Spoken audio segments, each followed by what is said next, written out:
that's started. We can get started. We'll go through what you did the last session. Remember rightly, it was mostly dominated by the meeting of the prince, and was it the wandering around following a certain inspector? Is it inspectore? I can never remember what the Italian to it is.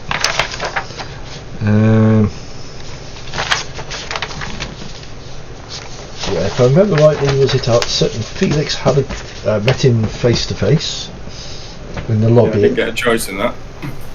No. Yep. He ran into me, basically. Yes. He does the Columbo. You're lucky he didn't go out the door and go, and I just have one more question. As he looks back with that sort of cigar in his right hand. That's it. Oh, you're lucky. Yeah, he was asking. Yeah, he was asking questions about who you were talking to, and you relayed this off to was the other characters and Uncle Marco, because the other characters were in the hotel at the time. And I believe you followed him to discover he followed them to the city hall. Yeah, he went to the Edwardian. That's where he went eventually, yes. He went to the Edwardian hotel after he followed these guys and got bored with them, basically. And he only watched them. He didn't take any photographs. So he was watching, you'd suspect, Uncle Marco. And I don't think Pier was it appeared at that point? No, she did. She did at that point. You guys, no, she didn't. She was told to stay. That's right. The rest of you, were given a pep talk before you went and wandered off to the prince, of which was a big usual act by Uncle Marco, or the Marchese. Much as he did with the werewolves, he went in heavy-handed, down to you behind him, his servants behind that, and the 8 Puttanescas, who all gave their weapons, or made sure they gave their weapons, so there was going to be no mistake of people being shot at the wrong time. So you met Koresh, who welcome to your city, told Uncle Marco or the Marchese, was it off, or was it showing a little extra power, as in, look at me, I'm a big guy, of which you gather from the Marchese found extremely amusing. Being a Hecator and being an independent clan, he would have done that. And I think Felix followed the inspector to the hotel, and you guys had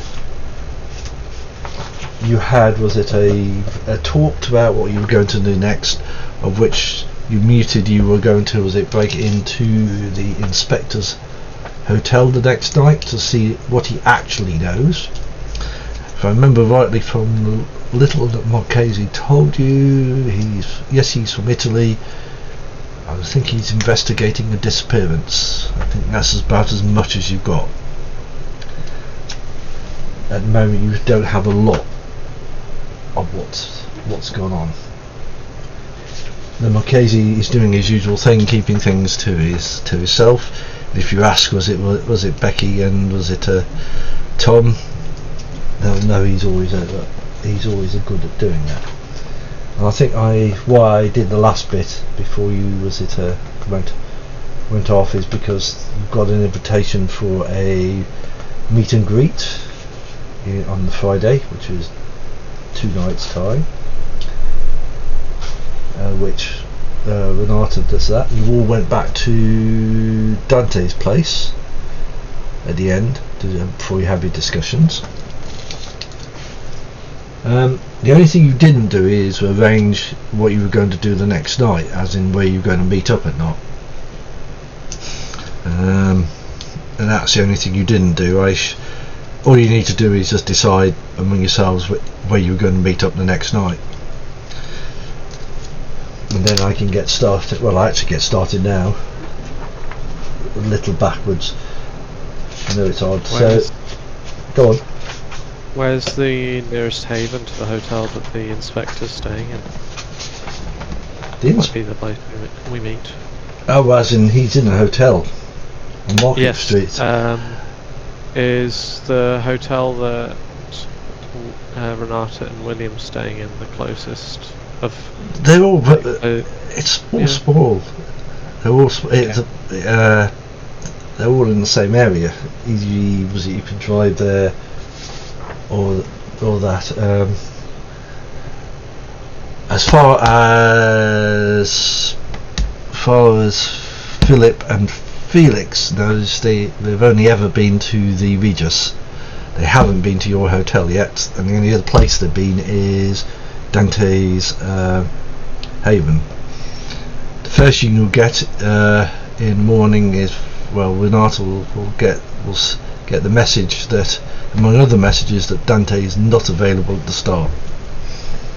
He's busy at the hospital at the moment and cannot make the start of the evening. Ooh. Oh, sorry, I found some bits of paper. Oh, those. Okay. Yeah. So you just got to decide among yourselves where you're going to meet, and I'll do the rest of the start of the evening. Shall we meet at the hotel we're staying at? Which you're at the Colton. Yes. Colton Hilton. Where did we see the police officer? The Regis. St. Regis is where St. Regis is where Uncle Marco is staying. You're staying at the Hilton Colton. We don't to meet there basically sees us all together, because that's the thing we really don't. You know where he's already seen us together, because that's how he ambushed me. He ambushed me, about. So I think that one's a bit. That one's well, what I said was that mine was just I wasn't part of your group. I was just I was just there at the bar, sort of thing. So I tried to not make out that we were a group. We were just having a chat, basically. He seemed to accept that, and that was that. But obviously, if he sees me again, that's going to be different, because he's then going to tweak. Yeah. Yeah, and he was, if I remember rightly, Felix will certainly know this. He was watching the hotel. You have no idea if he's watching tonight. I would suggest that he probably is, because as an unsolicited officer in this country, he's got nothing else to do. It's not like he's here, I suspect, to see family or whatever. He's here on a particular mission, whatever that is, and if that includes dealing with watching the Marquesas, then that's exactly what he will be doing. Yeah. So I wouldn't meet at the St. Regis. No. Is it the Colton? I can never remember. I think it is the Colton. Yeah, it's the Ritz-Carlton where That's it. Renata and William were staying, yeah.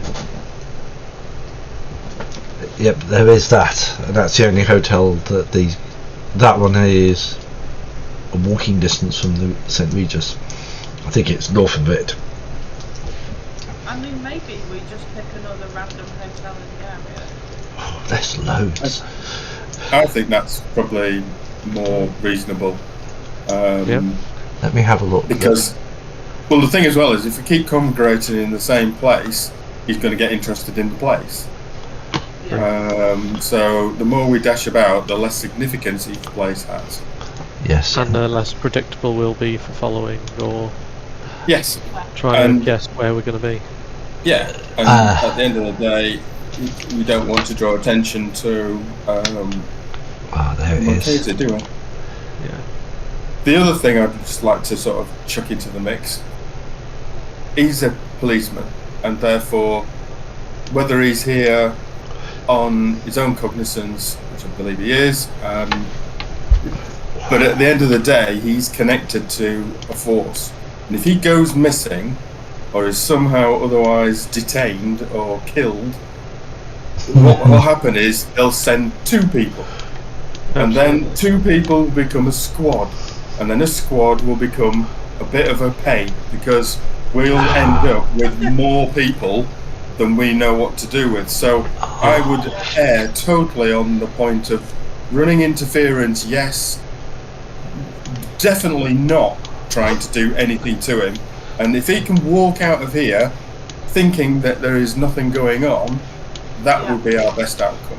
Yeah, this is why I'm super concerned about breaking into his apartment, because if we break in by force, ransack the place, etc., then it's clearly someone is looking into what he's doing. Yeah, we need to be a lot more careful about it. Yeah, absolutely. What I've done, just so you all know, I've commissioned through a business that I've got, so it's not directly, and it's through another person who's connected with that business, so it's quite at an arm's length. I've commissioned a private eye agency to do a background check, only a background check on what they term as open source material, and to come up with a file to actually see how put a bit of depth on him, find out things to do with, is he straightforward, good copper, is he a bit bent, has he been involved in affairs, or we need to find out what is the type of person he is, as well as what he's potentially mixed up with. Has he got gang affiliations, or is he that straight, he'd rustle in the wind? We don't know, do we? So that is going on in the background. I don't know when that will come, but the point is, I think in the meantime, I think it's actually not a bad idea to break in, but I would break in with the idea that he never knows, and just see what goes on. We probably need somebody with a camera, take as many pictures of the place as possible, so we can, what we don't notice or see, we can have a look at later. See what's there, and then, sort of do it on a 20 minutes and out, so we're not in any longer than we feel is necessary. So I think the pigeon thing and what William was going to do, then I think that's all good to, and lots of information to potentially to get. After that, I would leave him alone until we can amass this information and make something of it. Yep. Yeah, while you're doing this, I'm looking at the hotels around there. You really have a choice. Well, we want a busy one, don't we? Let's see. You've got the Hilton. You've got the Hilton at San Francisco. Four Seasons. Somewhere where we, as a group, I assume would look like a group of business people, somewhere where we blend in, maybe somewhere where they've got like a conference on or something. Very difficult to do that. Oh, I see.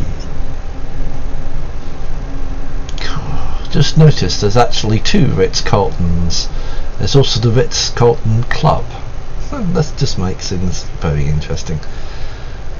There are a lot of, to be fair, there are a lot of major hotels there. That says you've got the Hilton. To be fair, lots of the actual hotels themselves have restaurants and bars in them anyway, which are open to visitors.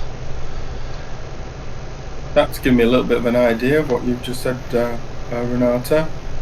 If we could actually find, one of these sort of entrance only, membership only clubs, where we could actually still have people around us, but then it's unlikely he or any of his people are going to gain entrance, at least in the short term.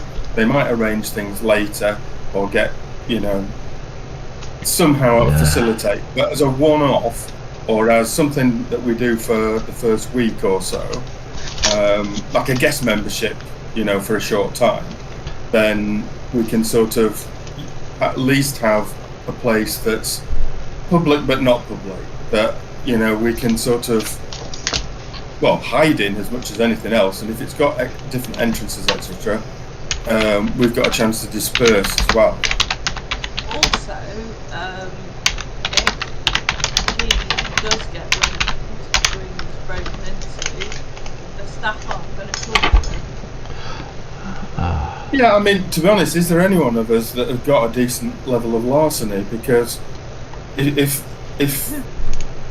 we've got somebody who literally can get in and out, do what we need to, and leave it unmolested, at least from his viewpoint, then that would be the best thing.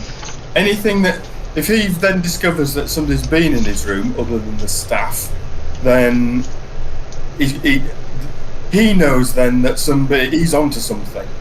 You've sparked his interest, and he's here, and he's now got good reason. So why don't you just get one of the staff to do breaking in for you? Could do. Nice hefty bribe. Few jangly keys. What do you call it? Dominate or compel. Yes. In actual fact, If they're human, it's easy. Well, yes. But it is difficult to get them to do anything complex if you're using compel. Yeah, and the same with modify. You basically can ask him to tell you things, or ask him to do things, but that's about it. Anything above that. It could be a bit of both. You could actually. What if we just said open door number, whatever, forget this ever happened? Yeah. Well, just as a little point on that, what you could do is bribe them so that they've got a reason, in a sense, to do it. They've also got a reason to shut their mouth. If they get found out, they lose their job. But then, on the way out, you then get them to forget that they've seen you or whoever. And that way then, yes, they've got, I don't know, $50, $100 in their pocket, but they don't know why. But at least then they've got a whole sort of... It's still going to make it difficult for them to say anything or do anything. And if you choose the right person, they had a legitimate reason to be there. If it's like the housemaid or housekeeping or whatever. Yeah. So I'm just going backwards. I was just looking at the private clubs in in Chicago and in San Francisco.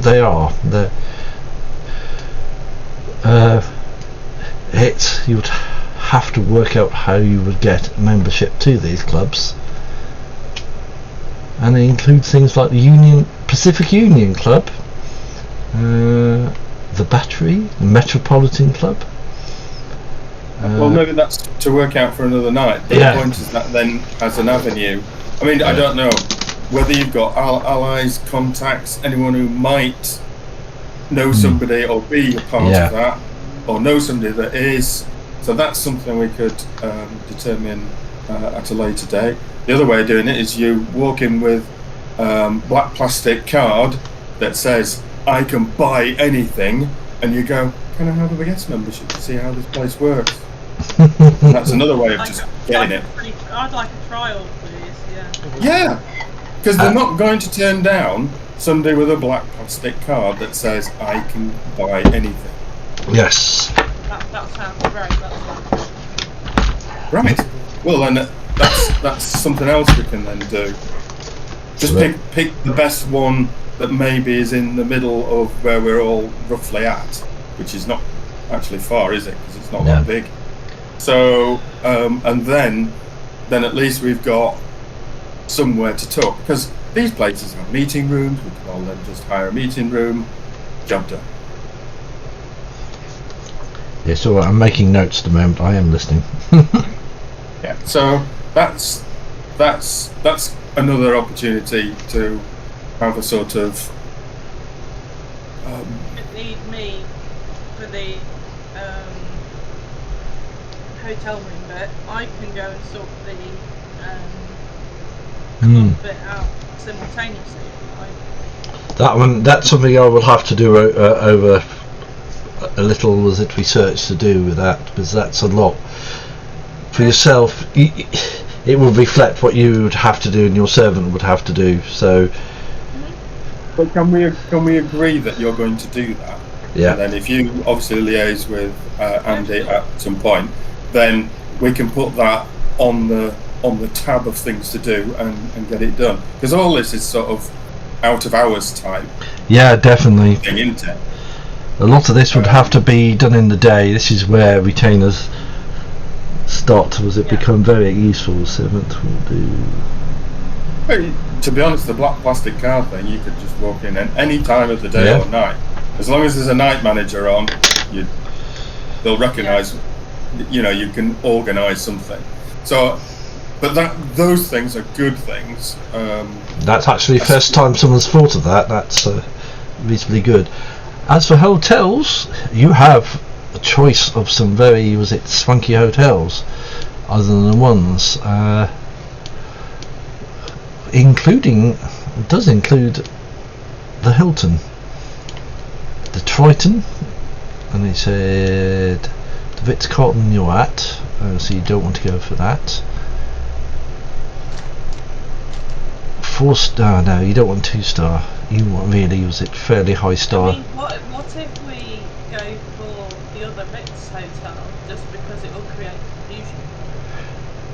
Yeah, let me have a look. Well, that's always a possibility. Ritz. I would say we probably can't use it that often, but yeah, why not? There's actually two. There's a Ritz-Carlton Club and Residences, which is, and there is the actual Ritz Hotel itself. That's very odd. I just noticed that that sounds like it's a club rather than an actual hotel. Let's have a look. I love this map.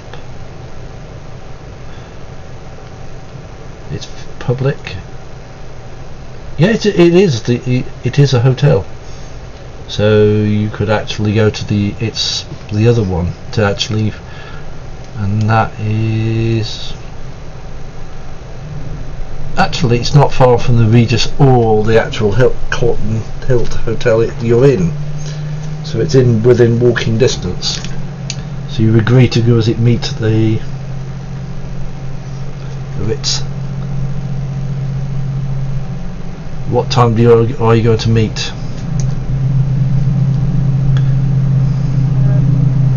Shall we say fairly early? We've got a lot to do.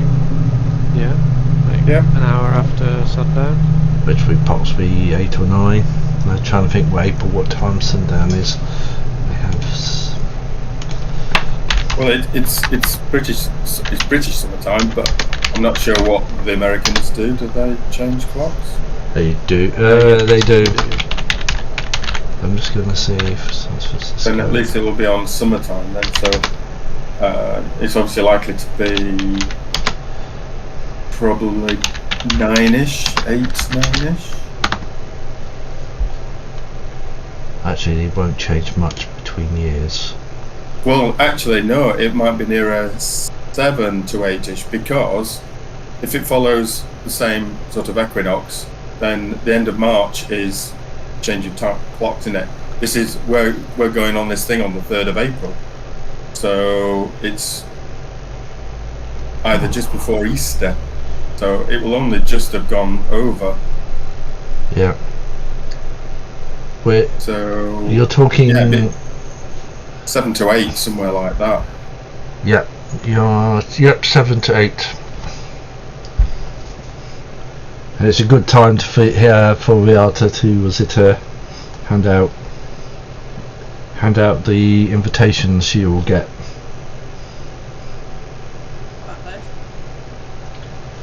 Yeah, as I said, we've gone back in time a little bit. I'm not going to make you do the hunger thing because you'd already done that for the next night anyway, so I'm not going to make you do it again. Right, so you all agree to meet at the Carlton as early as possible, which is 8 PM, which is actually possible. I don't think any of you have got low humanity, so you're not going to be sitting there for most of the start of the evening falling asleep. You leave as before. You leave, was it Dante's place? You wake up the next day. Renata's already got bits and pieces for the evening already, as in you get the invitations, you get enough for everybody. You got something else too, and other things happen at this point, which could potentially make things very interesting for you. Now, who's this first?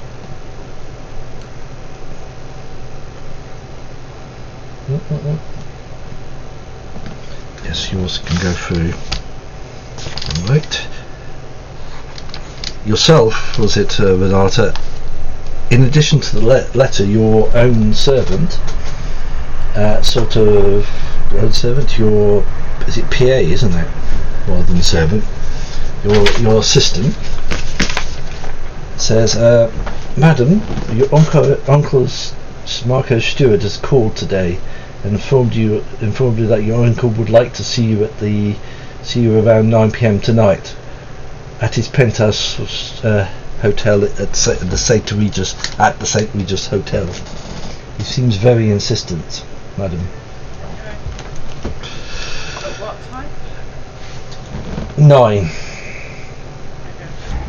Remember, everything's within walking distance. Okay, so I quickly meet up with these guys and Cool, this is going to be fun with Dante.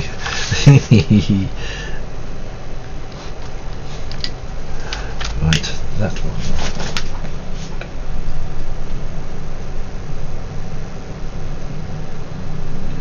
Right. Again, was it that's better. Philip wakes up. Your own, was it, PA actually comes up, is waiting for you. He basically says, Sir, the servant, I assume of Ewan Dunson called today to say he wants to meet you in the Chieftain Irish pub and restaurant tonight at 10 PM. I don't think you have choice in the matter, by the tone of the servant. What? Investigation starts. Oh, I'm missing one. You little tinker. Oh, that's that one. No, that is correct. Do you want to do this publicly, was it, Felix? Well, you've actually told them what's going on with the investigation, haven't you, now? Yeah. Josh basically gets back to you in the evening. Basically, Okay. He says they've started the investigation. They've told him it may take up to 2 days before they've actually got any background check. Okay. What he's saying, a lot of it's due to time zone differences. Yeah, no, it's fine. Yeah, it's 8 hours, so it's a bit weird. So they should get in contact with him. Once he's got any information, he'll get back to you about that. Okay, that's great. Yep. So it has started. It would have started yesterday, so he would have got it started yesterday. So that's fine. Right. So, are you still going to make your way to the hotel? Everybody else has had a peaceful start to the evening. And Renata's got that letter from someone. Yeah, I'll with everyone, but it will just be quick. Hello, goodbye.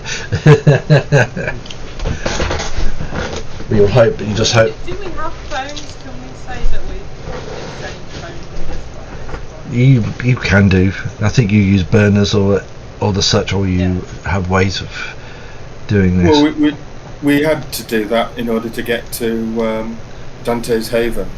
Yeah. So we did the telephone bit. Yeah. Oh yeah, was it? Yeah, Dante will give you a call to say that he's unfortunately busy tonight. Basically, he has to work a shift tonight.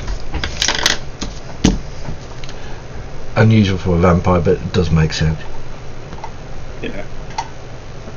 So at the start, Dante won't be there until later in the evening.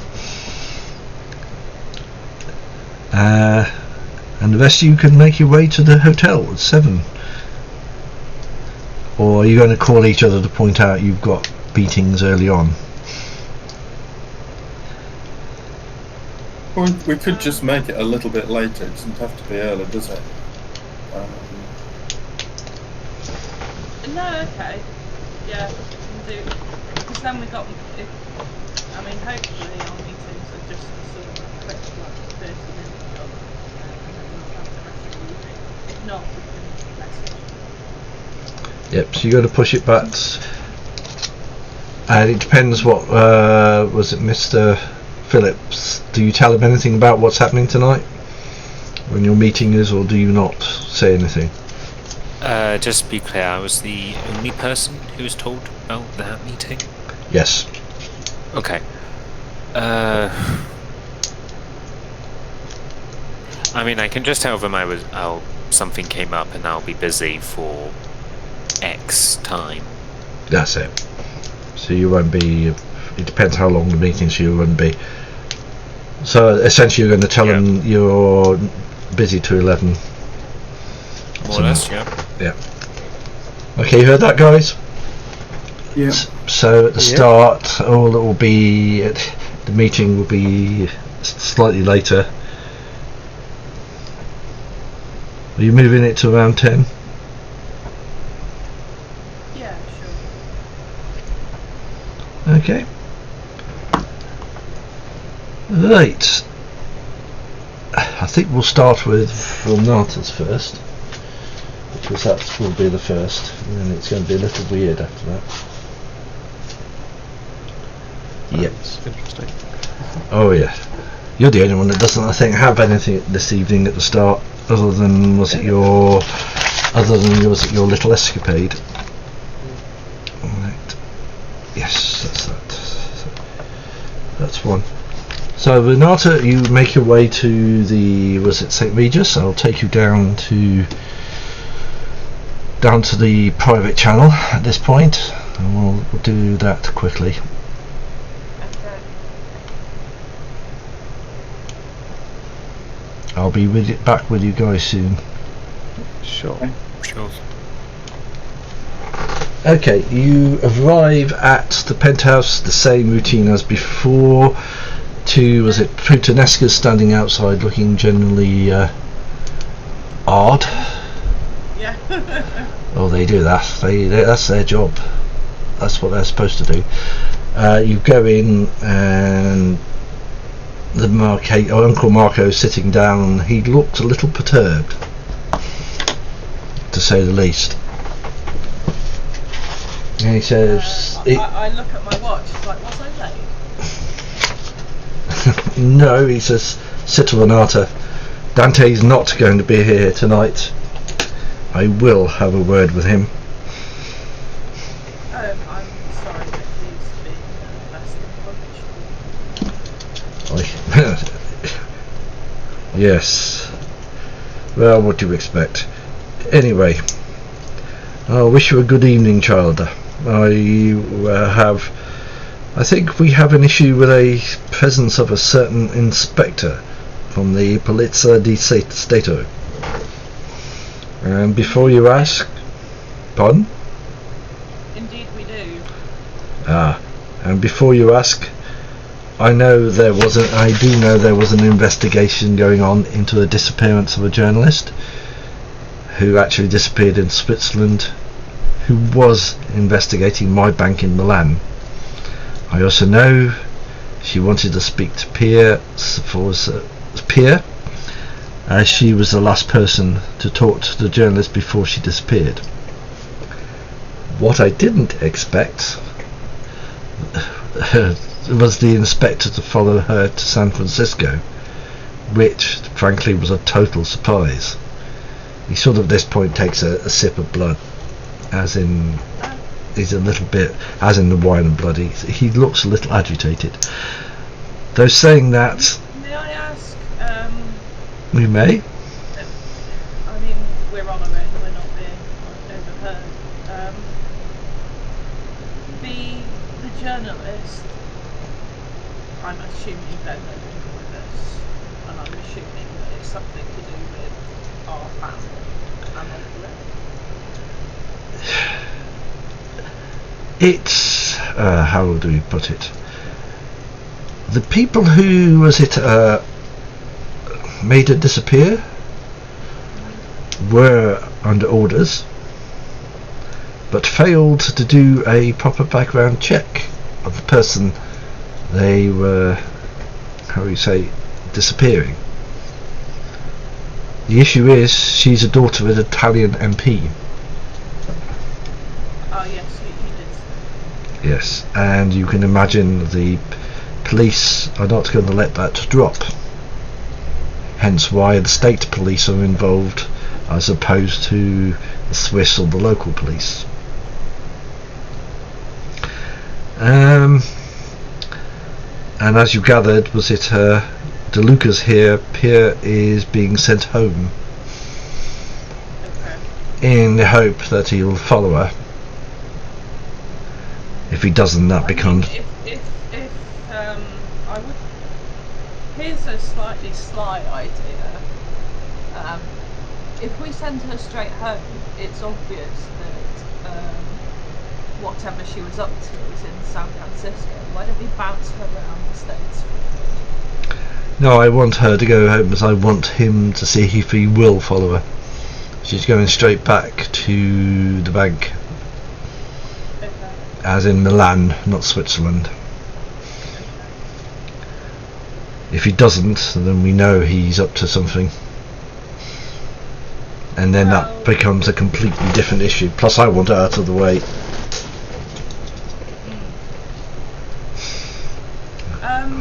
My new compatriots and I have a side mission that we're going to take action on this evening. I'm sure you can imagine who's going to be on point on this one. He sort of smiles. We're going to have a go at exceptionally discreetly and without any mess having a look inside this hotel room to see if we can find out. I was going to say, if you could do, it's nothing to stop you doing anything as long as you don't bring attention to yourself. Well, if you wouldn't mind being particularly visible this evening and leading him a merry dance, that would be very much appreciated. We already know who he is. He's sort of sitting outside the hotel at the moment. Well, if you could draw his attention for the evening, it would be very great. I know how to do that. Pierre is still here at the moment. He doesn't go till tomorrow. Excellent. So yeah, we'll let you know what we find out. Thank you very much. I would like to point out that Pierre, if things go as it pear-shaped, will be expendable, as certain other people were, and if you get caught, you'll understand you'll become expendable too. And he sort of smiles. If I get caught. Exactly. Renata smiles because both of them know that she's far too clever for that. Yep. He might not be her uncle, but he's taught her and could Yeah. up from his tricks. They're very much similar. Yeah. So what I'll do is I'll arrange Pierre to have her last night on the town before she leaves. He's highly likely to follow her. I'll arrange for one of the Putanescas to sort of mind her. Oh yeah. I think I have the ideal one. He has a good temper. I think that's all we need to discuss. It's up to you how much you tell your companions. But always remember... I might tell them that you're on side Mhm. this escapade because it'll get them to trust you. Yes, this is true. But just don't tell them if they mess up what will happen. After all, it may... I would think that some of them would know. True, but they're not Hecate. Well, one is. Between you and me, Philip is a Dunson. And you do know who they are. Is that our family in... Yes, in Edinburgh. I was going to say, I wasn't sure if it was Scotland or Ireland. Yes, it is. I wouldn't tell them you know. I'd leave it as a nice surprise. And I think that's all we need to do. I now need to get busy for tomorrow night. Oh, and Yeah, I I'm will. Yeah, I hope so. I expect all of you, and I mean all of you, to turn up. I will look very dimly for any of you not to turn up, and that includes Mr. McLeod. Yes, I assume suitably dressed. It's a Hecatard, was it, meeting? Do you think some of the Hecatard are going to be suitably dressed? And he smiles. Well, I intend to be. Yes. I mean, Renata will turn up in a full evening dress. She Oh, will yeah. not do anything else. Oh yes. I Right. don't know what are the rest of the clan like? Would they all turn up suited and booted, or would it be a mixture? It would be a mixture depending on what they are. With the last one you had in Chicago, most of them came in suits and were suitably dressed. Well, It's round this. And it's that time of year, April, when the Giovanni would meet anyway, so it sounds fun. Now you're dismissed, Renata. I'll deal with Dante at another time. Yes, I'm sorry that he's disappointed you. I will catch up with you soon. Yep. On Renata leaves. Yes. Okay, we'll go back to the other ones. So you're going to have a little spare time for a short while. We'll go back to the other ones. Yeah. Oh. Sorry To about look up is very few. Lots of people just tend not to look up. They just obviously look in one plane, the plane that they're walking in. So they're not likely to see anything following them, even flying above them, unless it's very obvious. Oh yes, as in people following this. Right, family catch up. Right, this gets a bit odd because these things you can start. Right, we'll skip on to 10 o'clock because of which I'll have to take Philip out for a short while. While I'm doing that, you can sit there and discuss what you're going to do next, as in when you get into the meeting. So I'll go and do Philip's one's next, and then we'll get back to doing the bits and pieces. Okay, guys? Okay. Cool. And you can discuss how you're going to do this thing and amaze me with the plan you've got at the end. I'm just moving you, Philip, down to the private channel. So how's your uncle? He's good. Right. Okay, we'll do yours because they said while they're doing this they'll be doing the other. Right. Are you going to arrive there at the place early or late? And it is a big genuine pub. Yes, about get there for 5 minutes early. Yeah. I looked it up. It claims to be an Irish bar, as in I think it's wooden inside. Quite grand for what it is. And do you walk in at the front?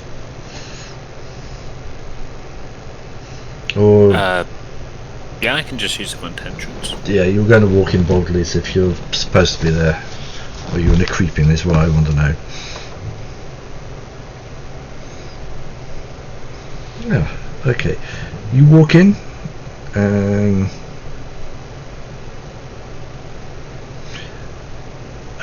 right, you are met by let me get it, right.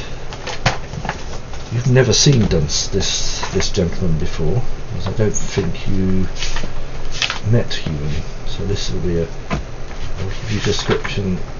As you go towards the bar, you are actually intercepted by a gentleman who described as a handsome man, pale skin. He's putting on life at the moment, so he'll look as if he's alive. Light blue eyes, a tangle of wavy brown hair that falls either side of his face. He has a neatly trimmed beard, and he wears a fairly decent suit, but not designer. And he sort of walks up to you. Philip Dunson, I presume? And you are? Ewan Dunson. And he puts his hand out. Yeah, I shake it. Would you please join me? Certainly. Question for the game master. Storyteller. I'm assuming I haven't heard the name Ewan Dunson before. You've heard of the name. He was one of them he's fairly high up in the clan, in so much that he's fairly high up in the family. He's, I think, one below, what's his sire? One below, Archibald Dunstan the First. Yeah, so he is really very close to the head of the family, basically. He's essentially would be regarded as his son, near enough. Got you. Yeah, so the name you would have heard, but as you said, as you never got quite high up in the echelons, you wouldn't. Yep, so you wouldn't have actually heard of him, but you wouldn't have met him before. Right. Yeah. Okay. So it's quite an honour to meet someone that high in the family, with it to be really fair. Especially considering how they treated you. Anyway, he sort of goes to the back to basically a seated table, of which you notice there are two men sort of sitting there, and one sort of gets up and it sort of allows you to get in and stands up, and as far as you can tell, he's just he's basically just watching what's going on around. And Ewan says, "Please join me in the seat and we'll have our talk." So, you've been in San Francisco long? No, I was it arrived a few days ago, and I am actually particularly glad you could come, Philip. I did not. How was it? Yes, as I wanted to a word about the way you've been treated in the family in general.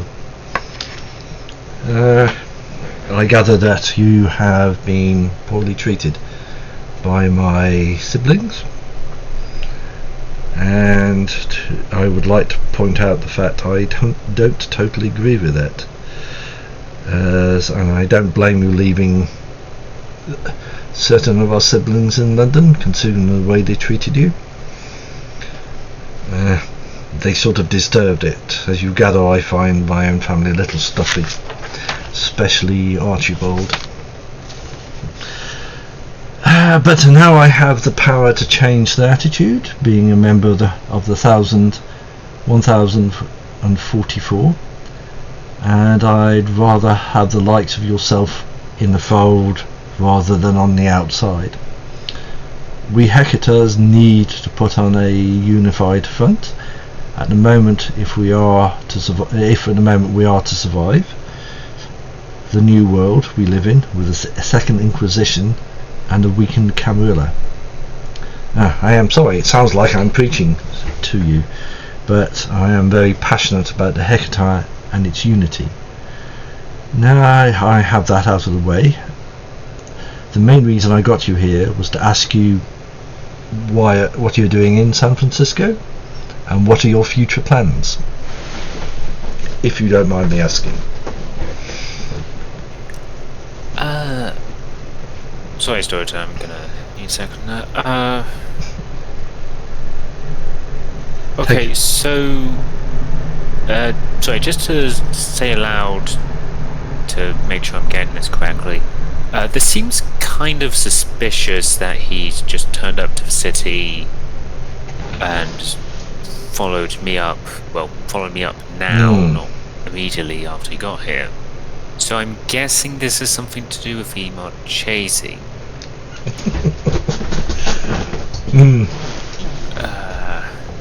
So there goes.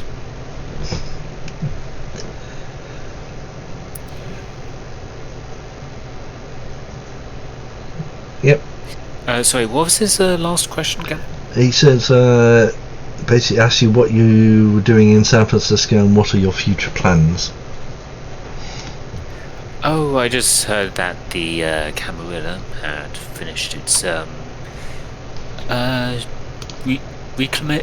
reclamation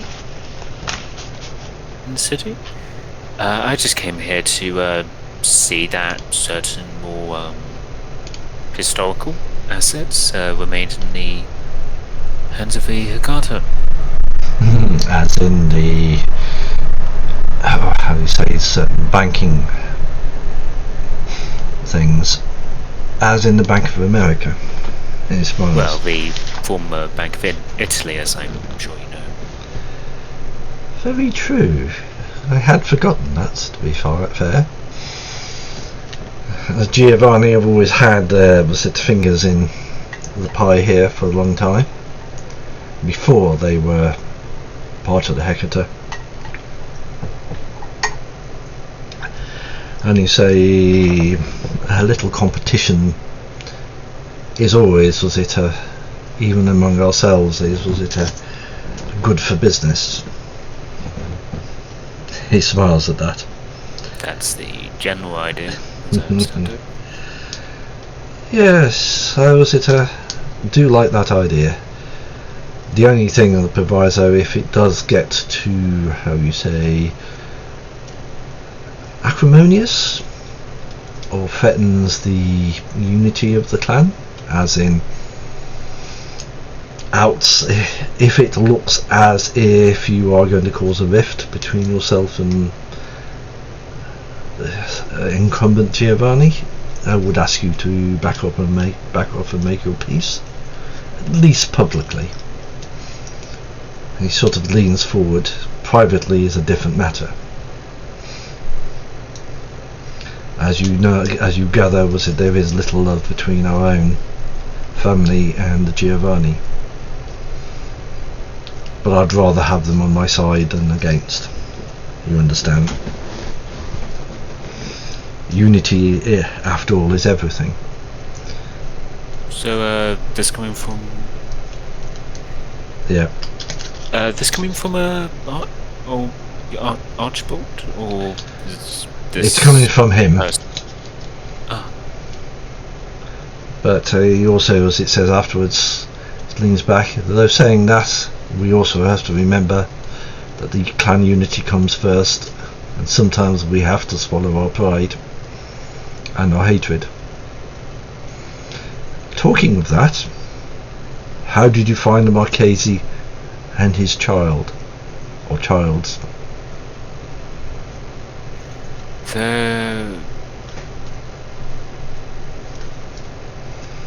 Well, I mentally have only known them for about a night or so. You familiar with the Marchese yourself? I am indeed. As a member of the ruling council, his fame as one of the few that fought the revolution, as in the one that the attack that occurred in Venice. He, as they say, he's very ambitious within the clan. But there is a but. His, was it how you say, his view of the Giovanni is, was it much as our own, but it does look like he's less inclined to forgive, if you understand. Well, he seems interested in clan unity, if that's your question. I will say it is known that he harbours an almost hatred of the Giovanni, regardless of the fact that he has been, how do you say, embraced by the Giovanni. You do know. In all fairness, I'm fairly certain Augustus hated the Giovanni, so... Yes. I think it's, as you gather, he's not family as in Giovanni. He was embraced from outside, and like us, yes, like ourselves, he was drawn into the web of the Giovanni. So you have a positive view of the Marchese. In other words, you don't see a problem with him, or his children. His brood haven't really done anything as of yet. Well, nothing within the city as of yet. Actually, he just went by the pro tempore. Yes, correct. Paraded the his Puttanesco. Yes, I did hear it. In front of him. Yeah, I did hear that. But there was a whisper that, how you say, the Marchese went in, not with all guns blazing, put on a show and a half. It does sound like the Marchese, to be fair. He does like to put a show on. It may, in the future, was it how do you say, such shows of, was it, things, and not totally, was it, Hecate. After a while we will leave that to the Camilla and the Sabbat. We're never going to be, as you say, princes, or play those games. Just support them in the background. You understand? I'm not very true. No one's quite insane enough to want to hurt cats for return to. Anyway, I'm only here for a few more days. We may meet again tomorrow. You are going to the meet and greet arranged by the Marchese. I believe he wants all the Hecate there, which would be a useful thing to see who is actually in the city, and to actually meet the Giovanni here. I believe they are more criminal than bankers. It'll be interesting how they cope. Anyway, is there anything you would like to ask me while I'm here?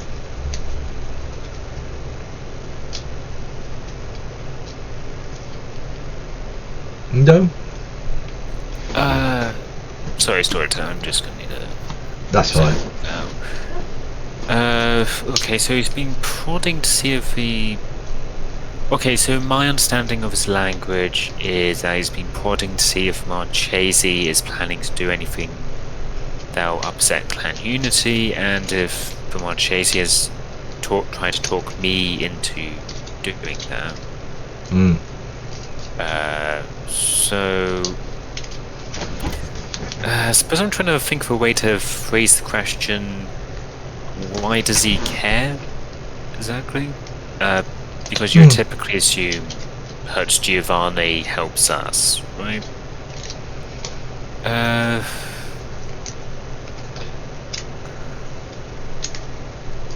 It's difficult, is it? You could always ask him directly.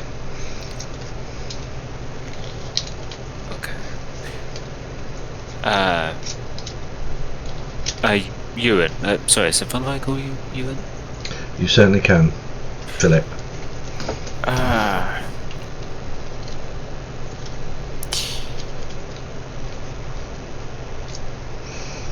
of curiosity, why are you here in San Francisco? Exactly. Strangely, much as the Marchese, to see the situation here. The city has only been back in Camarilla hands, and the Giovanni come back. It's, how you might say, a fact-finding mission to see. My main question is, why did the Chamber send both of you? The Marchese, was it myself? I was sent by the Chamber. The Marchese,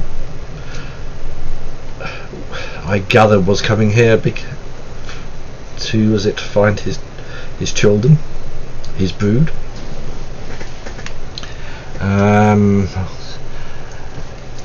For some reason he thought it was good for them to meet here rather than where they were, which I don't know at the hand. All I know, they were somewhere in the States, and so I sneaking suspicion that's why he's here. Plus, I also think he's doing a little politicking of his own, as in he's making a very public thing about his part in the revolution and the family meeting. He's ambitious. In a way that might harm clan unity? As I said, the question comes down as what his view on the Giovanni. Would it affect the clan? At this point, that would be dangerous. The Camarilla would look for any excuse to remove an independent clan from the city. An independent clan, or... So I suppose the question becomes who gets removed, the clan or the Marchese? If he queries the Ricket, the clan would be removed.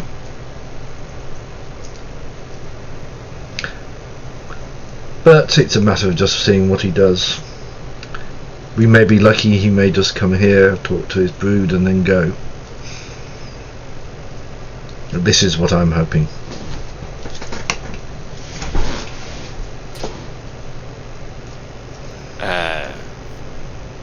Have you gone to meet him yet? Oh yes, I have met the Marchese. He is what he is, and as devious as any Italian noble ever is. And he smiles at this point. Well, I'm afraid I can't comment on his exact thoughts on the Giovanni. Just point for storyteller, I'm trying to place an emphasis on the word comment rather than... I'm trying to imply it's more of a matter that I can't talk about it rather than I don't know. Yeah.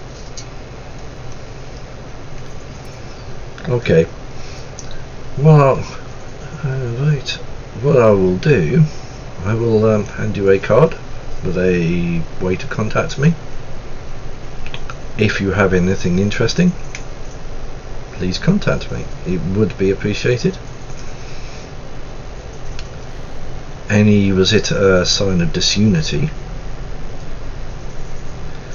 would also be appreciated.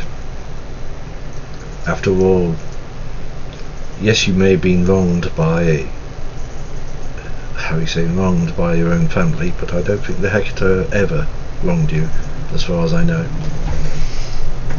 And it is the Hector which is now more important than the family. I'll keep that in mind. And I'm assuming we're standing up and shaking hands. Yeah. Okay. And was it a good rest of the evening? And you've been given basically a card with it's basically a number again, or an PO, and it's also a PO box on there. There won't be email addresses and there won't be anything like that, for obvious reasons. Alright. Yep. Good evening, Narasita. I now have to go and, get some clan business done before tomorrow night. Ooh. Okay.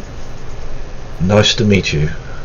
And remember, I'm not like the rest of the family. Always come to me if you need help. I'll keep that in mind. And I begin to leave. Yep. Yeah, and that's basically the end of the meeting. Right. We can go back, and a lot of what these guys are about to do, you would be in the meetings, but you can spectate and see how, by the time they get to it, it's up to you. You can always find out where they are by the phone. Sure thing. Okay, I'll go back and let's see if they've got a bright plan yet. Okay.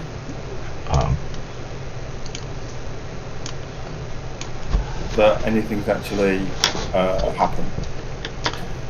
Right, we're back. Hi, Andy. Right, it's all done. It took slightly longer to do, but it's doing that. We get down to the nitty gritty. Have you got any wonderful plans for me? What you're going to do? In progress. It's the fine detail, unfortunately. And I think I've looked at the picture of the hotel. If you look at Google Maps, you will see the front and you'll see the back of the hotel.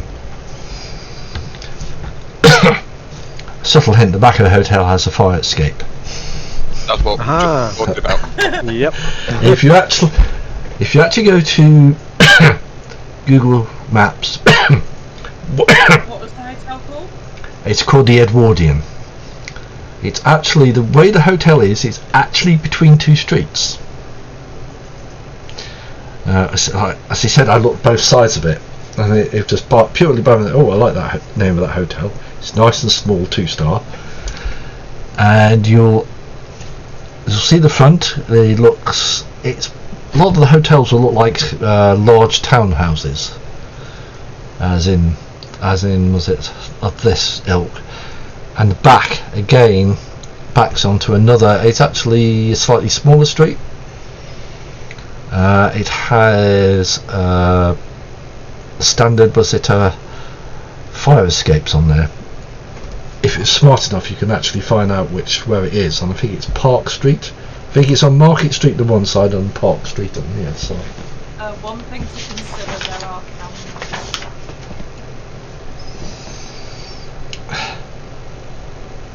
Now, as it thing to get with American cities as compared to our own, they're not covered by CCTV as much. Americans culturally tend to have a lot more.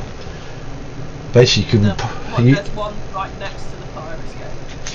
Yeah. If the hotel's got cameras or not is another matter. Yeah, it is. It's on the hotel and it's above the actual right next to the fire escape. Yeah.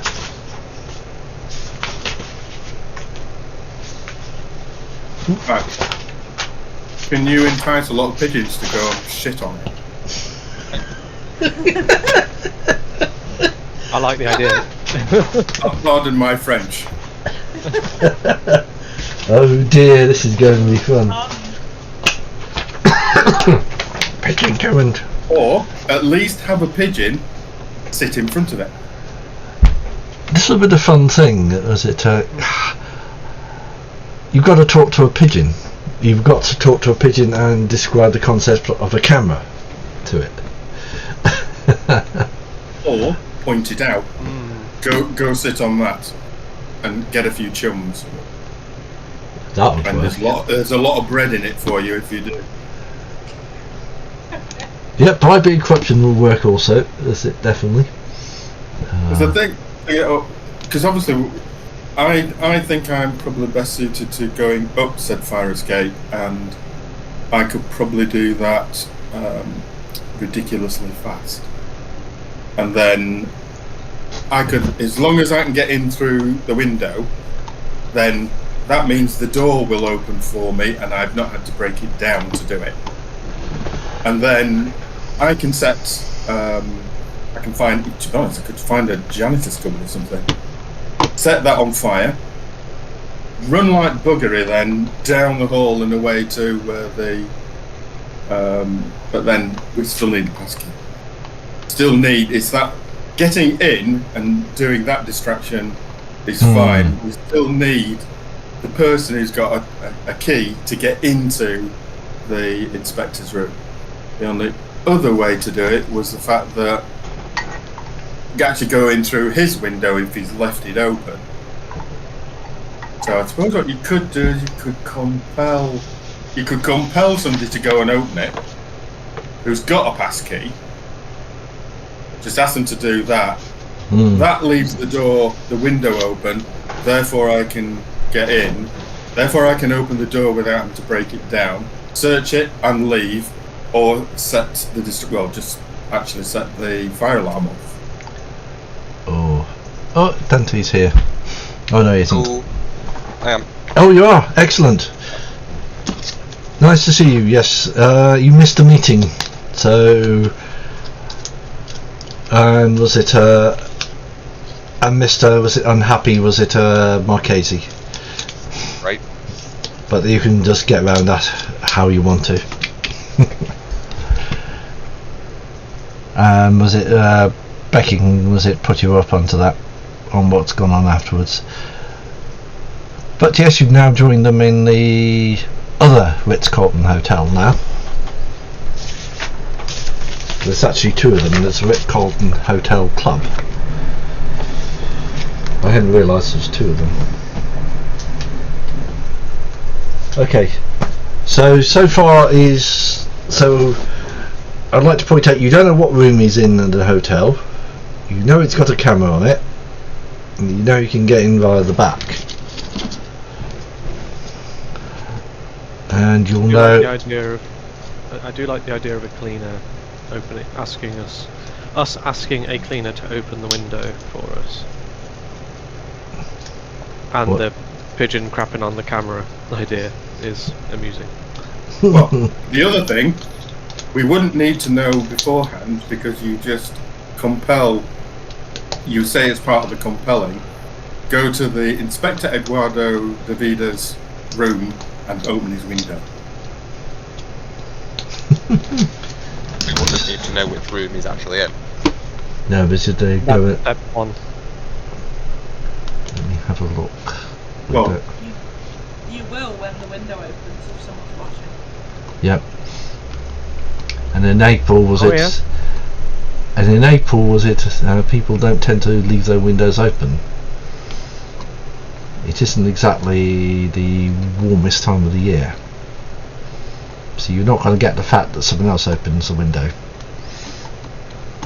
Can you do that? I mean, I don't know if the bloke smokes, but you never know. He might have his own little fire alarm cover and smokes in his room. He's an Italian Spectre, so I'm guessing he does. It does. Yes. So he might want the window open. But This is very true. He might. the window might. Not everybody likes the window closed, and I would have said it's probably not necessarily that bad weather. No. Again, it depends how. It depends if he's there or not.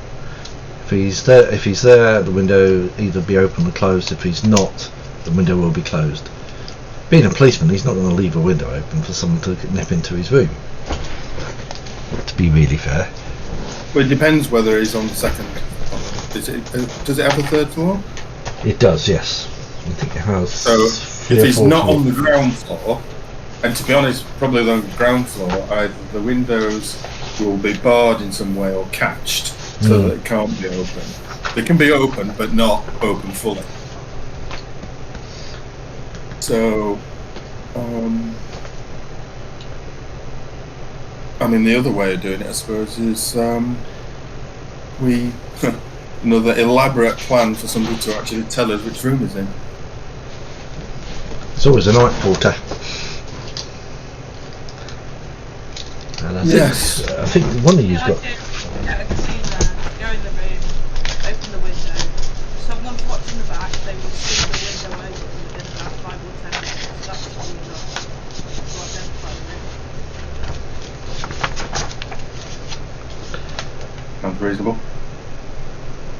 Yes. I was just checking what disciplines you've got. At least one of you can do what you need to do. Where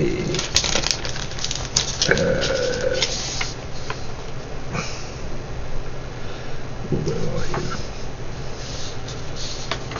I think one of you's got what you need, for sure.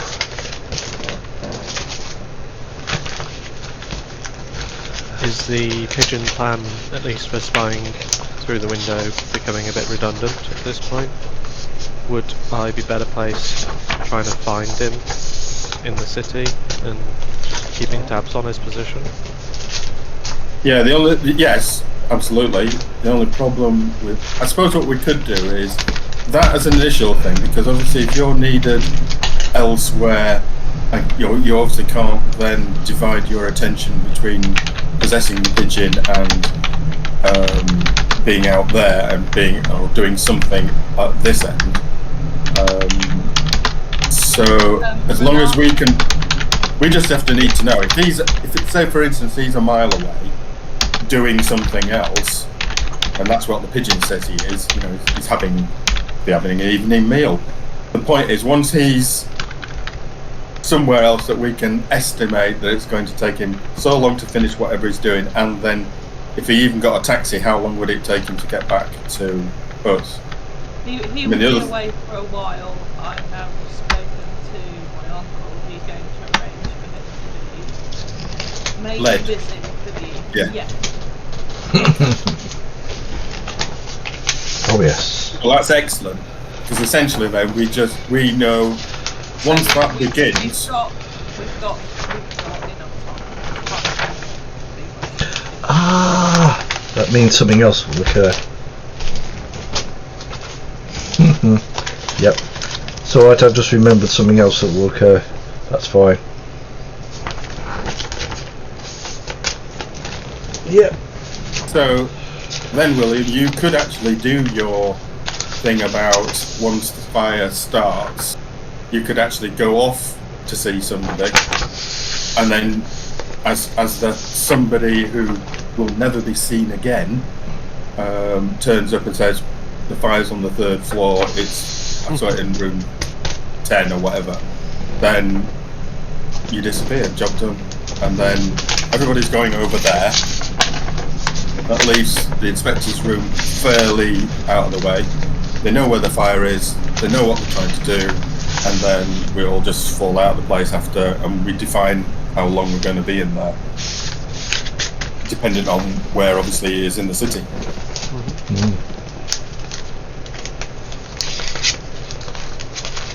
Believe me, was it yep, there's only one of you who's got any useful, was it he? Yep. So are you going to scout it out before you do anything? I think that's still sensible, yeah. And Market Street's actually not too far away, is it? I don't think it's too far away from where you are. Just another plan idea. Could we not? How far away is the nearest fire station? I don't know. I don't know. It'll be at least one. Fairly. And how long roughly would it take to get to us? Because I'm thinking we there's start one a fire. 2 blocks away. So not long. Yeah. It will be. Scraps that one. Actually, to be fair, with San Francisco, considering they have to suffer earthquakes, it's not surprising they'll be quickly, fairly. They'll be on the ball as far as was it things like fire, etc. Well, if you've got that, you're going to have, was it, a lot of those. I think, did San Francisco burn down, or was that LA? I can never remember. One of the cities burnt down. I think it's LA that burnt down. I think San Francisco was 1907 and the major earthquake that sort of took it out totally. Yes, it's true, the biggie.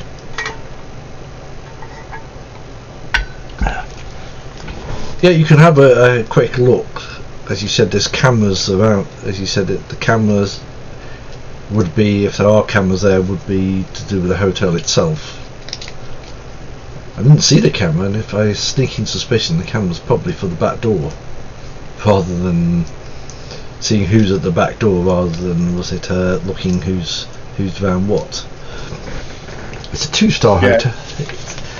It is, but the reverse, it will probably be trained into the area, because I had a look when you mentioned it.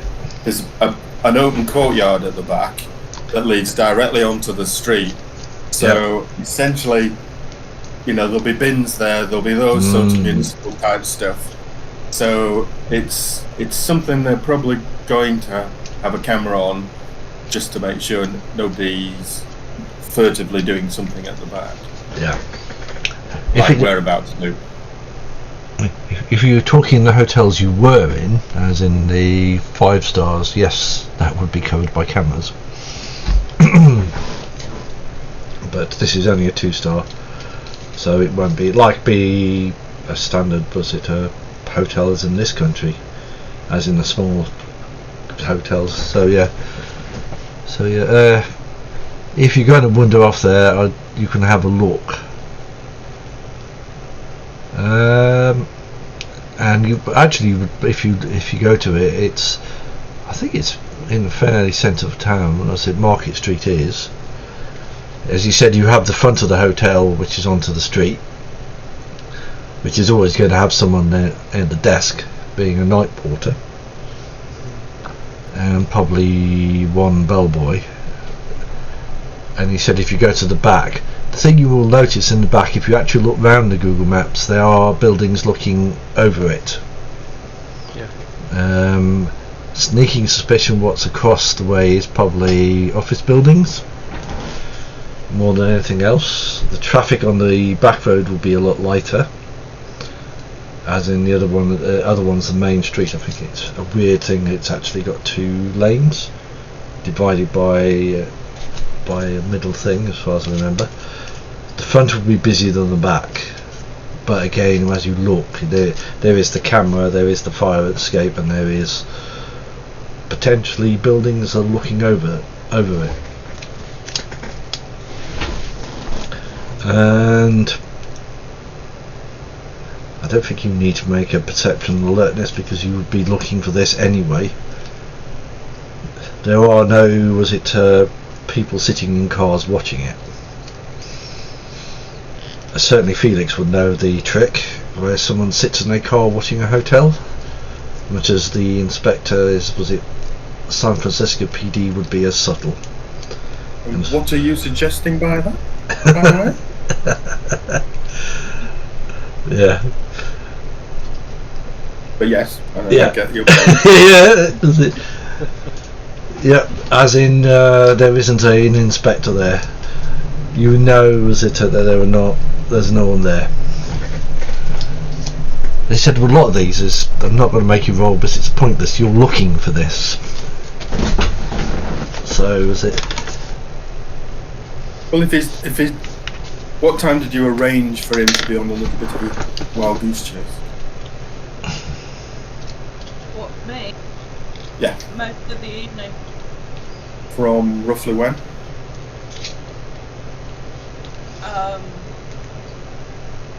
I would have arranged the time, but I couldn't think of it at the time.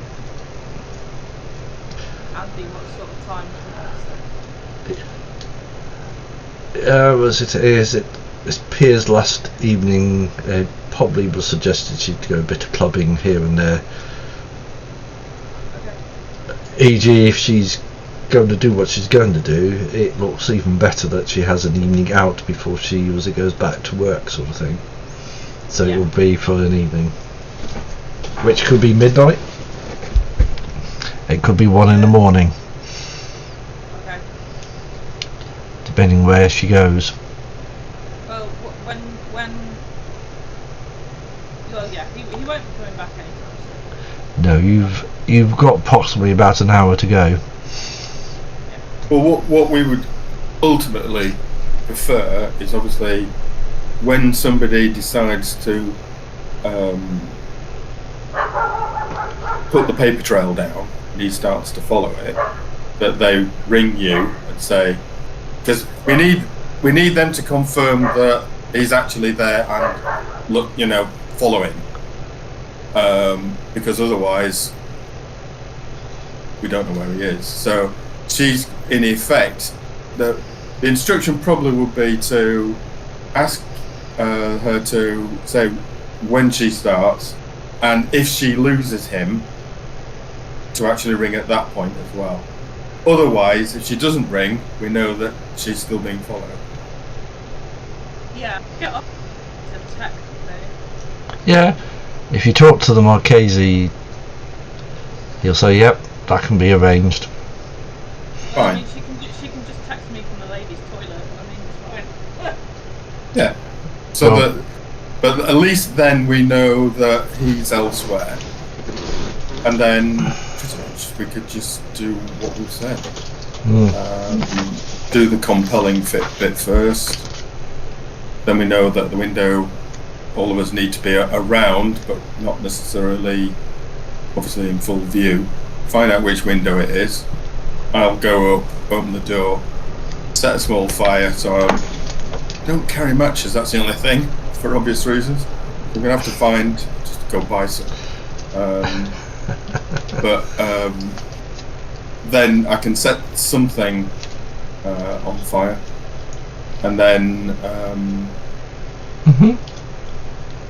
and then essentially I know where, well, somebody then, yeah, we'll already know then which room it is, so I can go along.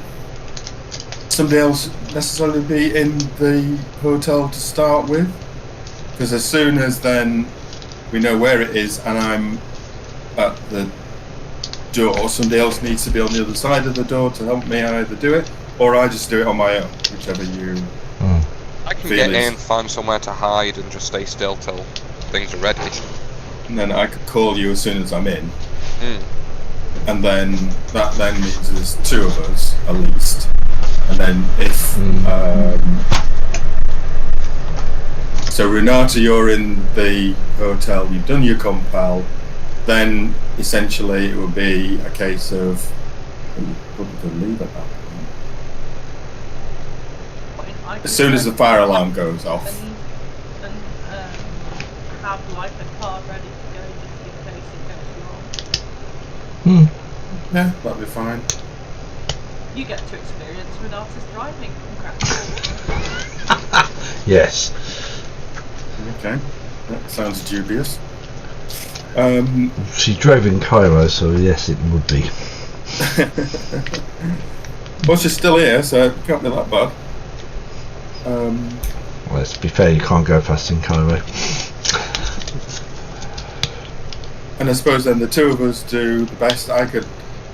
Well, to be honest, it's a case of just going out. The only problem I can see is I'm 6'3", quite a large. I'm a big person to miss. So I suppose as long as I could go out the same way I came in, be the obvious way of doing it. Oh yeah, was it 6 foot will be memorable? Well, I'm more than that. I'm about 6'3", I think, 6'4". I think. Yeah, you will be very memorable. 250 pounds. Yeah, So, extremely memorable. Yeah. I'm big. Yeah. So I'll go back out the same way, and then everybody else can go. And then if we have a prearranged spot, I suppose the only other thing is, it's having a camera, isn't it, to take pictures. So we could have one of those instant ones. Or well, to be honest, it'll be, even though we've got burner phones, we'll probably have enough to have a camera on the burner phone. Yeah, most So basic ones do. Yeah, so just take whatever pictures is necessary. Search through all the drawers, just see what we can find. Sounds good. Right, so you're going to so essentially Renata finds the window. Well, first of all, does everybody agree? Is everybody happy with this? And does anyone want to add anything at all? No, I'm good. I think we're okay. Yeah. Let's give Philip? it a go.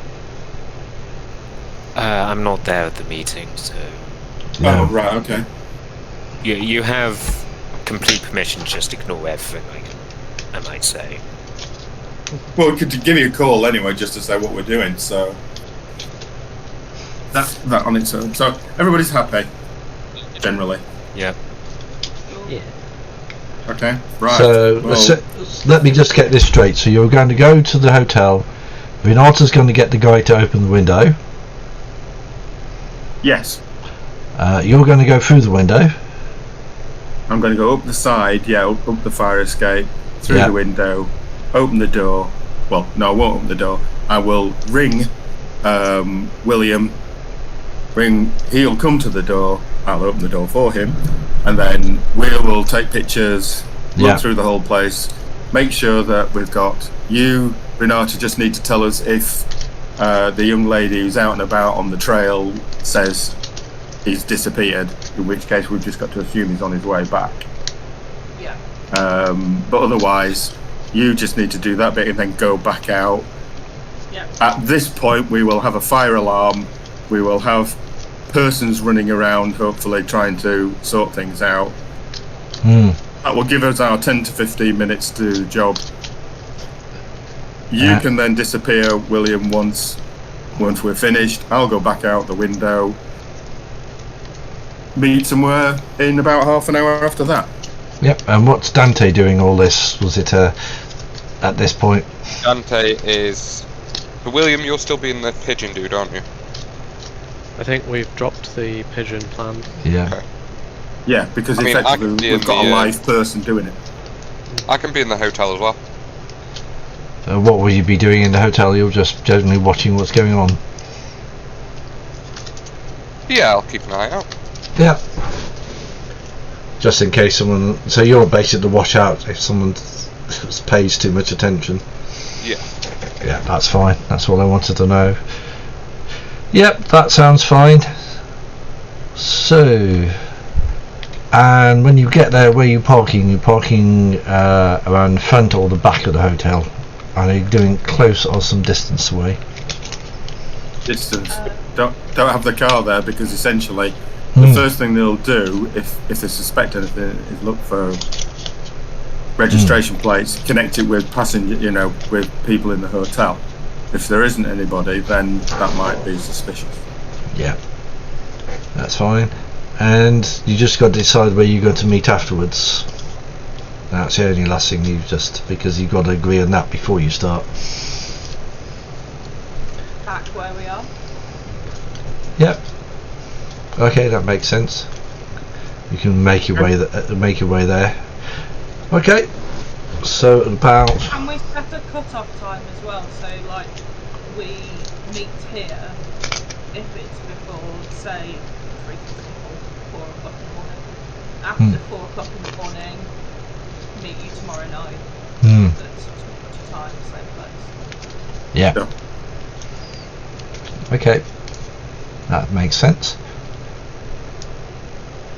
Right, so I think everybody knows what they're doing. You can start. You drive the car to where you are, and now it's up to you to coordinate who does what next.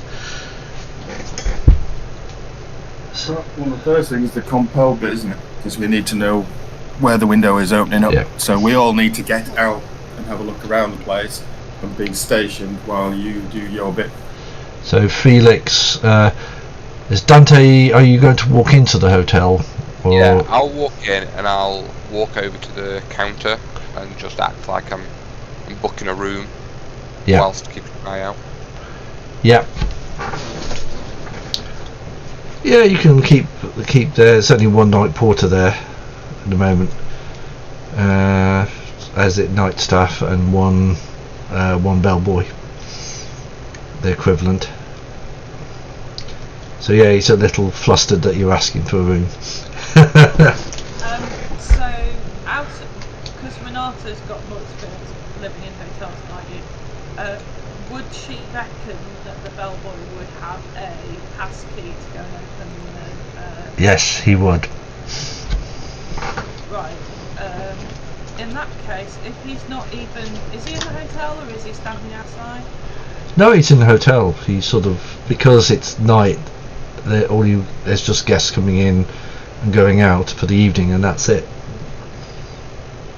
Whilst Dante is keeping the night manager busy, I don't know, asking him about bookings and things. Yeah. And, I don't know, saying, no, I want a room with a view of the park or whatever. Well, I will be the most awkward person ever. Yeah.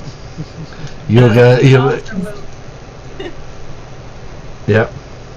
Renata will go across to the bellboy and use her ability to say, open the window, inspector, whatever. Yeah, he will do it. He is just what he is, and he will disappear up the stairs. The manager won't notice this because he's now being kept busy by Dante. You are putting a good act on, are you, Dante, at the moment? I'd like to think so. I'm just being really, really awkward. Good. So you are keeping nothing busy. is good enough. He's getting a little annoyed with this, isn't it? Quick question, the dominate thing, when he comes back, could I say, forget I asked you to do this? Or does that not work like that? You've only got compel, haven't you? You haven't got... He's not going. You can't. You can only compel him to do something. It's okay. It's because it's a new ability. So. Yeah. No, it's you. Yeah, Renata will do that, and then she will. Yeah, she will just go. Because the longer she stays, the more likely she will.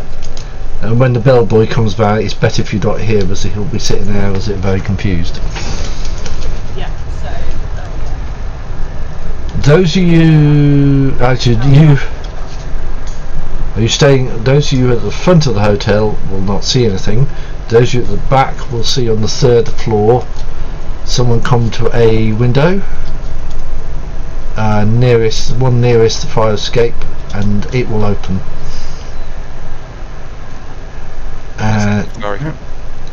The light will go. Actually, the light will go on in the room. The window will open, and then the light will be switched off, and it's 3rd floor up.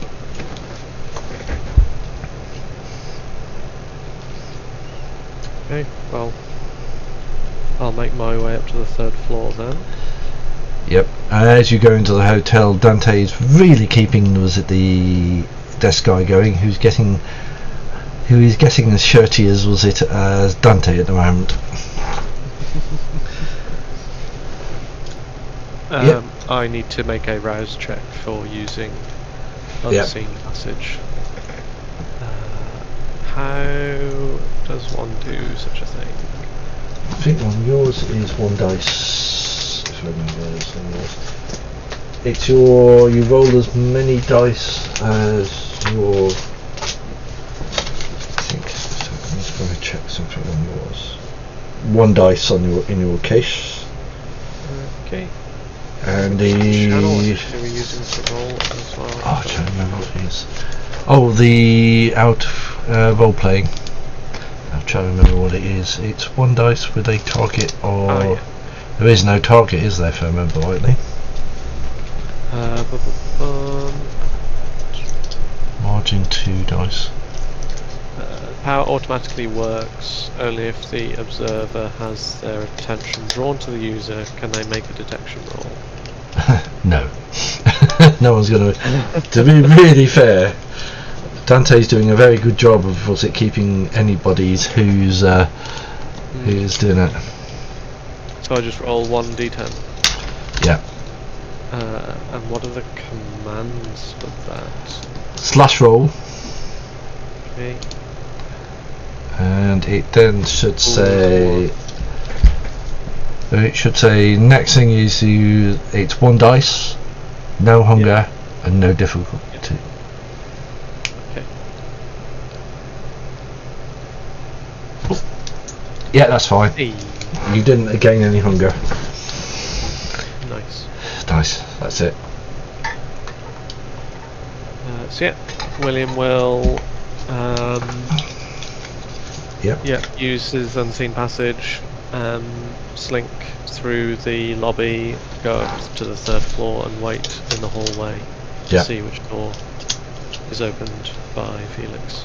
Right. Okay. With Felix.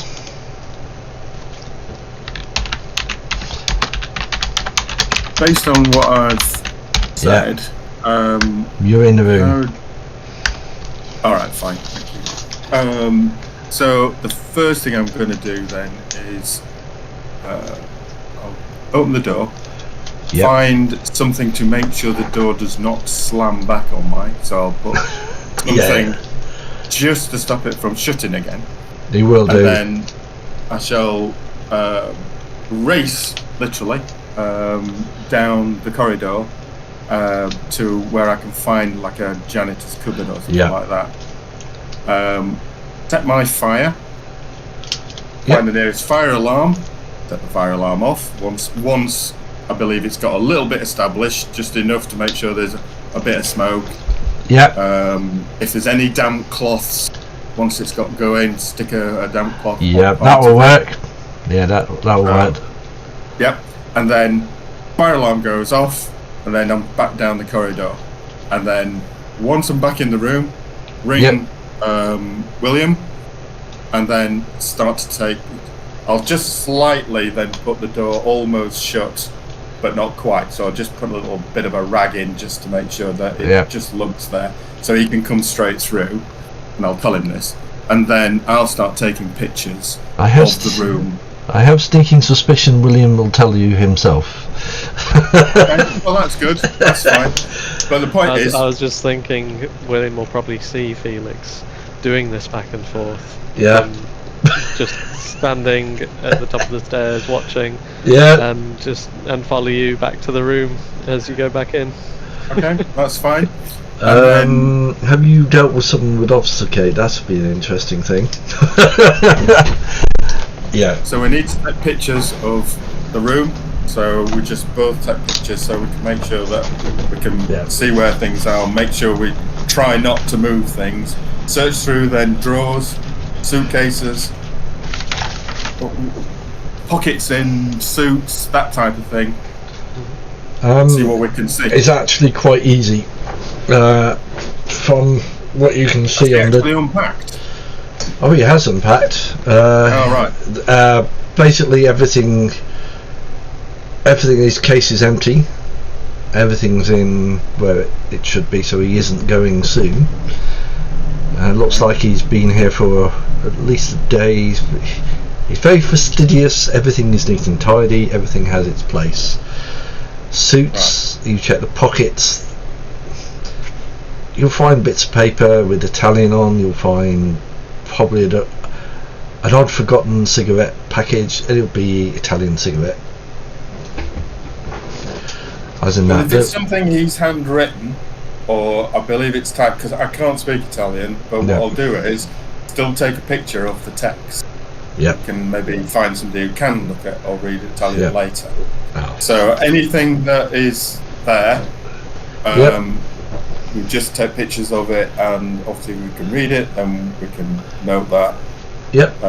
I'm interested in things like tickets as well. If you've got airplane tickets or whatever, that might give us a date that he's due back.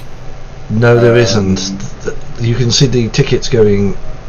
Actually, no. Wait a minute. There would be.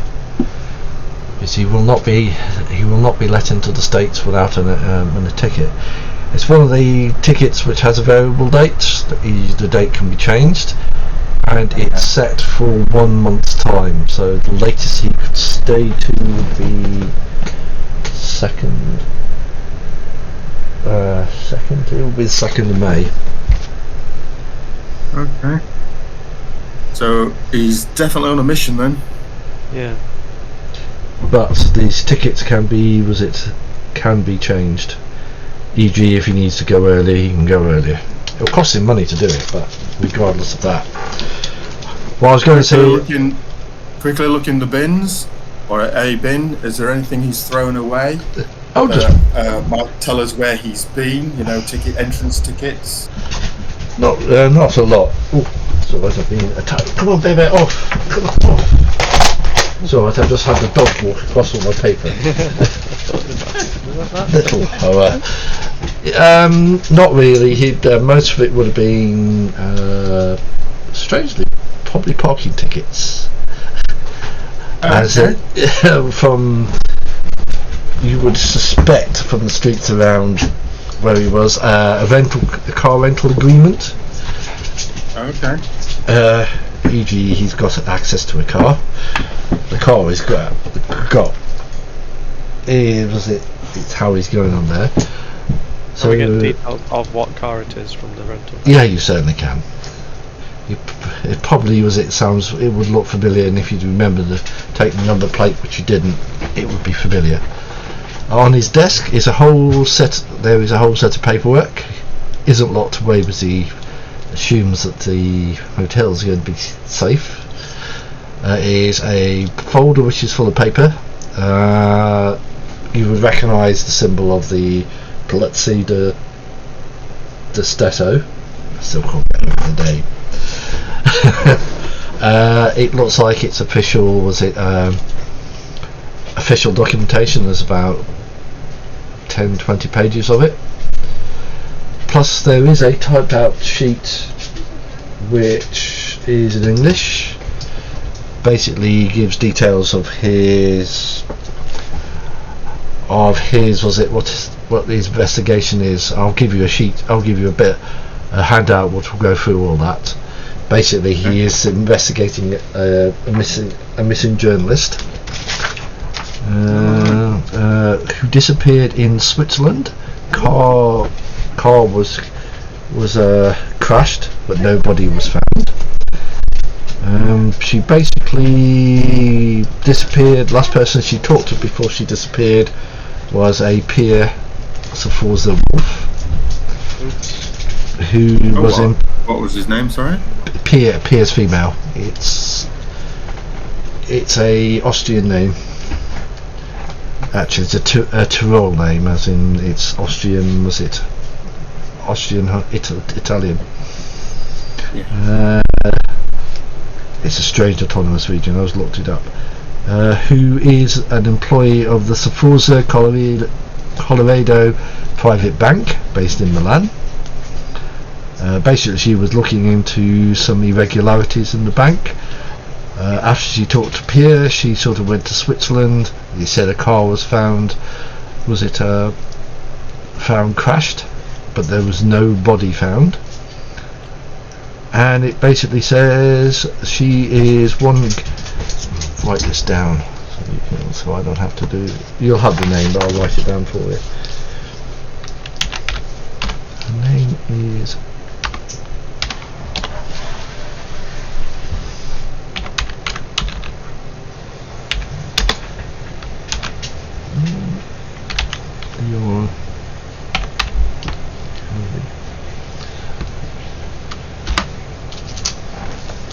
She's as far as you can tell, she's a freelance journalist. Works for various. Was it Italian nationals and was it Milan? Was it newspapers? It doesn't say what she was actually investigating, as in the story. What else does it say? Her father is a Italian MP who is actually serving in Parliament at the moment. I still got to decide what party he is. Could be interesting if he's fascist or not. Believe me, they have fascists and communists in there. Hence why you suspect that he's here. And he knows that Pierre is in San Francisco, and he knows that she's staying at the St. Regis Hotel, because he tracked her from Italy / Switzerland to San Francisco. And there are also two pictures, and you can see two pictures. One picture of Pierre, which William will recognise, as you've seen her day by day, of her on the street, as if she's been, as someone's taking surveillance sort of thing. She's on an Italian street. And a picture of Pierre talking to a man in a cafe. The man looks remarkably like the Marchese himself. And it's she's sitting out at a cafe, sort of in the evening, talking to him. It wouldn't be in the day, as in that would be a physical impossibility. And I'll give you all this information, and that's all in English, and that looks as if that's been translated. Was it translated for his time there, as in it's a translation of what he's got. You would assume it would be for the local police, and it's good English, as in there's no obvious grammatical errors in it. E.g., it's not as if an Italian wrote it. Yeah. Or if the Italian did write it, he has a very good command of the English language. Yes, and his ashtray is full of the usual, as it's smelly cigarettes that Italians and French love to smoke. And was it Renata gets a call? Yeah, I'll pick it up. He's on his way back. Renata puts the phone down and texts William, get out now. Okay. As you get out of the room, the hotel is, how you say, a little busy.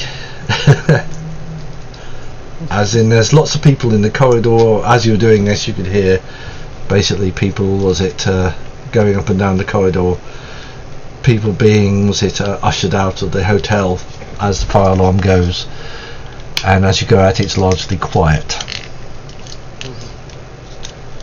And I assume that Felix goes... As soon as William leaves, I shut the door, and then I take any last pictures, make sure everything is back where I thought it was. If there was a drawer open before, it stays open, that sort of thing. Yeah, that's fine. Quickly look through some of the pictures just to make sure it's as straight as possible. Then I'm back out the window. That's all right. Back down the fire escape. Yeah. And then disperse into. Oh yeah. Was it? You're going to make? I think Dante yourself. As soon as the alarm's gone, you would have left the hotel with the rest of the guests. As in regardless of where you were with the receptionist, he would have ushered you out and used it. To get rid of. Along with a lot of other guests who go to the front of the hotel and do the usual standard standing outside the hotel, looking ever so lost and bewildered. Sleepy. Some of them would have gone to bed early, but some would have come. It's more of a tourist hotel, so there's some very bleary-eyed. Is William? Are you coming down? Or are you hiding your presence as you leave? Of course, absolutely. And you're going to have to do a roll again, I'm afraid. Let's check, no worries. Just don't get a messy, because that will be entertaining. No, you didn't. That's fine. Believe me, they will do this and then they will get nasty. And they do. I've had a game where they've just been nice to me all the time, and then they did a big nasty. Yep, and you can get out the front. As I said, it's fairly easy. Everybody's outside. After a while, the fire department arrive. If you disperse, you won't see the inspector arrive because he'll be long gone by the time he's done that. Yep, and you all disappear, and you can make your way back to the hotel again and meet again in where you bet last time. Remember to go to the club, not the other one. As in where you were. Yeah, and I think all of you there. What's Red? What is Mr. What's Philip doing? Is he going to? Was it arrive at the meeting point? See what they've got. Yeah, probably arrive a bit early, just to make sure he's there when they get there. Yeah. I'm just going to do something. I'll give you the sheet of paper with all the information on. I'm just going to open it. Excellent. So, oh my god, I've just noticed. Right, 5th edition.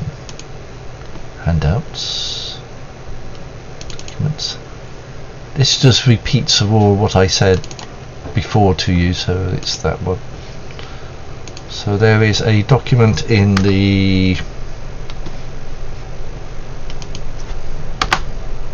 That's it. There's a document in the role-playing channel which gives you all the information I gave you in the room and a little bit more detail on top of it. And that's all the information you got on the good inspector. All the information in the room. Yep. Right. Good. Yeah, it's exactly what I said there. Aldo Leoni.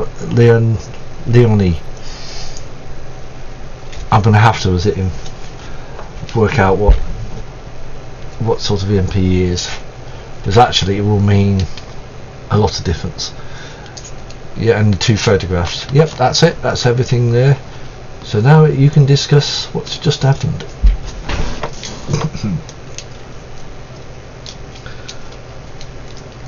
You've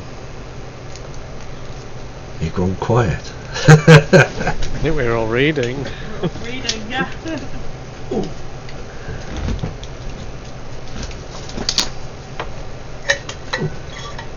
I mean, we could go and tell the Marchese, but I get the feeling he's already aware. A lot of what's gone on.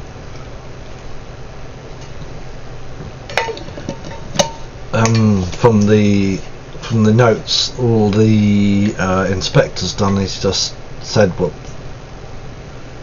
Has basically said what he's investigating, but has put, other than the pier, he's put nothing else in there. Of course, there's at least one or two you can read Italian if you've got the pictures.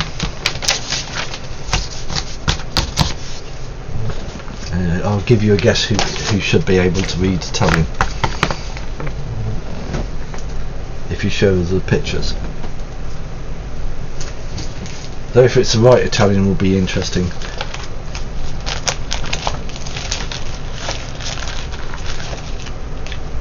Yes, even the Marchese could read that Italian.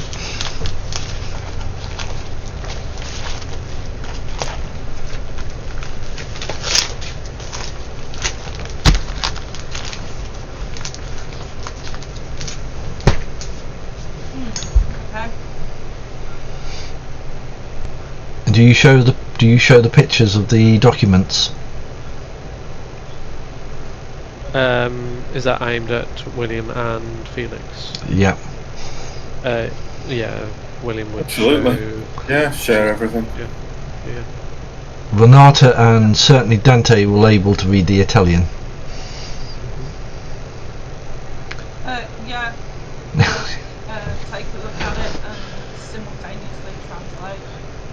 Yeah, basically it doesn't say much more than that. It basically includes correspondence with his own boss, saying how important the whole thing is and how delicate this is. That the MP is sort of jumping up and down for the fact his precious daughter disappears. He does know about Piers, he does know where she works. He has been following her since the disappearance or before. When she was under surveillance and flagged as she went through US customs. Hence why they knew. Go on.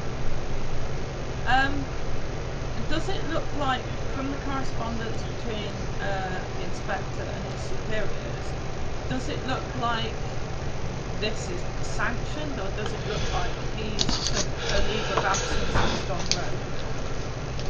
rogue? It's unofficial, but has been sanctioned. Okay. From what you gather is they have a lot of faith in him and quite happy to do this. He doesn't give the contact. So they're aware of what he's doing, but if it goes wrong, there'll be no blowback on the department, and they will sort of say, "Oh, we didn't know about this." Is that what the novel does? It does look like it, that if he does that, but he is in contact with the local police force, SFPDE, and I'll have to give some names to detectives, which he has noted are watching him.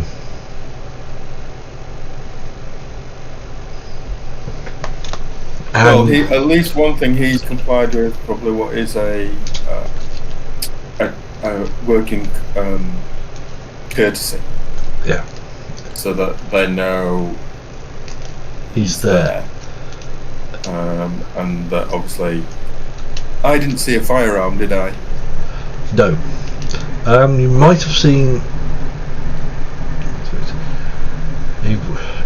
No, you wouldn't. You wouldn't have even seen the things. You would probably seen the evidence of it. So he has got something. He has got something. would I, in terms of how would I know that he had something? What am I looking at that tells me he's got something? There would probably been a box. There would have been a box of ammo in there. As in bullets. Yeah. And through the Italians have sort of agreed with the Americans that he can take a gun if he needs to, unofficially. Again, they know it's there, but they're not turning a blind eye to it. From the ammunition, how powerful is the gun? I think it'll be a Glock. Let me have a quick look at what he would be carrying. Okay.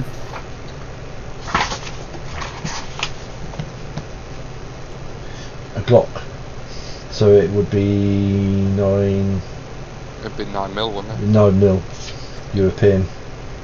And definitely with Italian writing on the box, so it has been taken. Actually, no, you would have actually seen a spare clip rather than a box. Which you would have, a spare clip rather than a block. Oh right, yeah. Which wasn't locked away. Naughty boy. Yeah, it's not very good etiquette. No. I mean, do we just go dob him in so he'll leave us alone? No, the thing interesting is that he's here for so long. He's already found her. He's come all the way from Switzerland to here. He's found her within a couple of days. I mean that's pretty. He must have known pretty much where to find her. Yeah. So, you know. He's been. How long had he been here though? Just 2 days, did you say? Let me have a look. What was the aeroplane ticket from? So it was from like Milan. So let me have a look. When Milan. It would have actually been 2 or 3 days. So he's gone from Milan to Switzerland to on a ticket that obviously takes him that way, or is it 2 tickets? No, it's one ticket. He's one ticket from Milan to doing that, and it was about. I think Renata would have worked out it would have been the same time as the Marchese, or a similar time the Marchese arrived. If anything, a little earlier. Okay.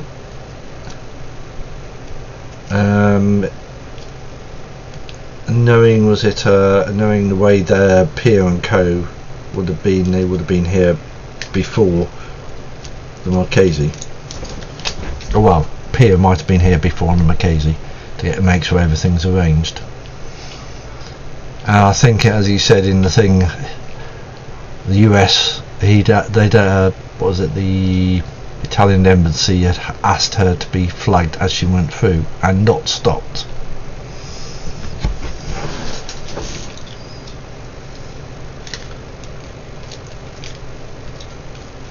And they said, and he still doesn't, the notes also say he still doesn't know the mysterious man she met before she met the journalist. And the timing is they had a talk and she went and met the journalist. The journalist then went to Switzerland, then disappeared off. Right, so that's his connection with the Marchese. Yeah. Because he's in that picture. He does. And nothing else. The man in the picture, if you read his own notes rather than the ones on there, is a person of interest. And comments will say he doesn't know who he is, doesn't know who he's connected to.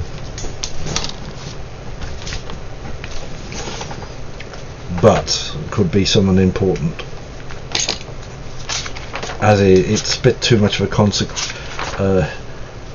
Probably his own comment is it's a bit too much of a coincidence that Pia went to talk to him, then she went to Switzerland, and then she disappeared, sort of thing. But she disappeared and then turned up here.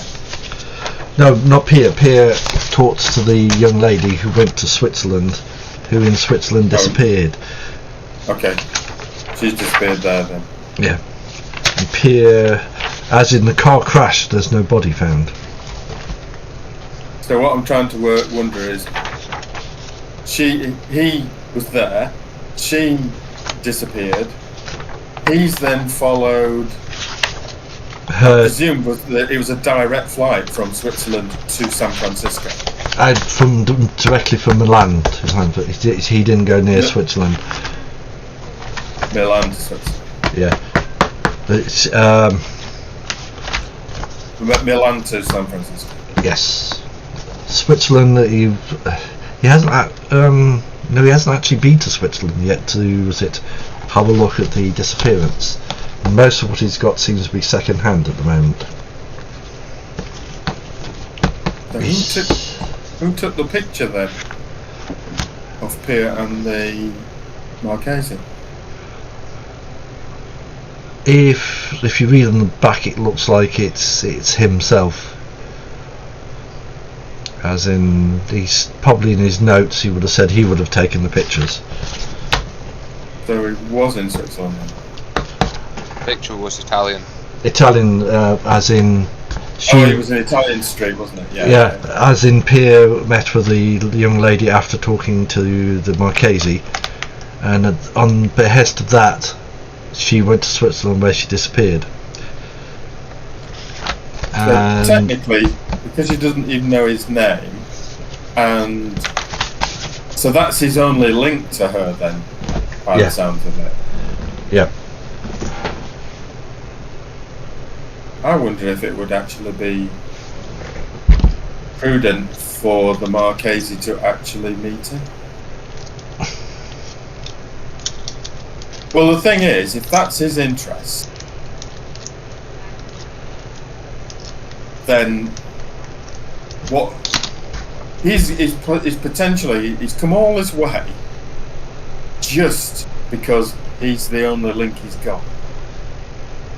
So if he was actually to speak to him, and obviously he was to, in inverted commas, put his mind at rest that he has absolutely nothing to do with it, then that would be a good enough reason, essentially, for him to disappear, because there's no reason otherwise to be here. But how does the Marchese sort of arrange that without arousing suspicion? You can't say, oh, I've had some people toss your hotel room. No, I understand that you're suspicious of me. Exactly not. Yes, that's. But the point is, that could be something that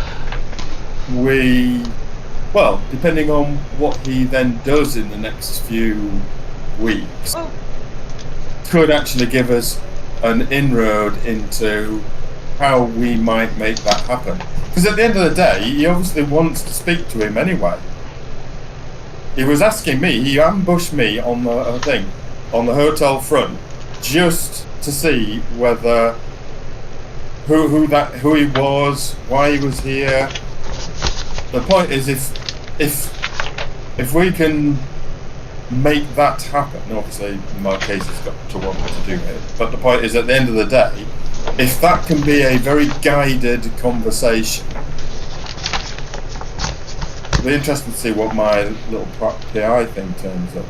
Because essentially, if we can feed him the information that sends him away, and keep anything out of the thing that he shouldn't hear, if there's anything, because the other thing is, we're assuming that there's anything wrong, that it was not anything but a coincidence, or even if they were meeting Pierre and the Marchese, that it was an innocent issue. It doesn't have to be anything at all, really, does it?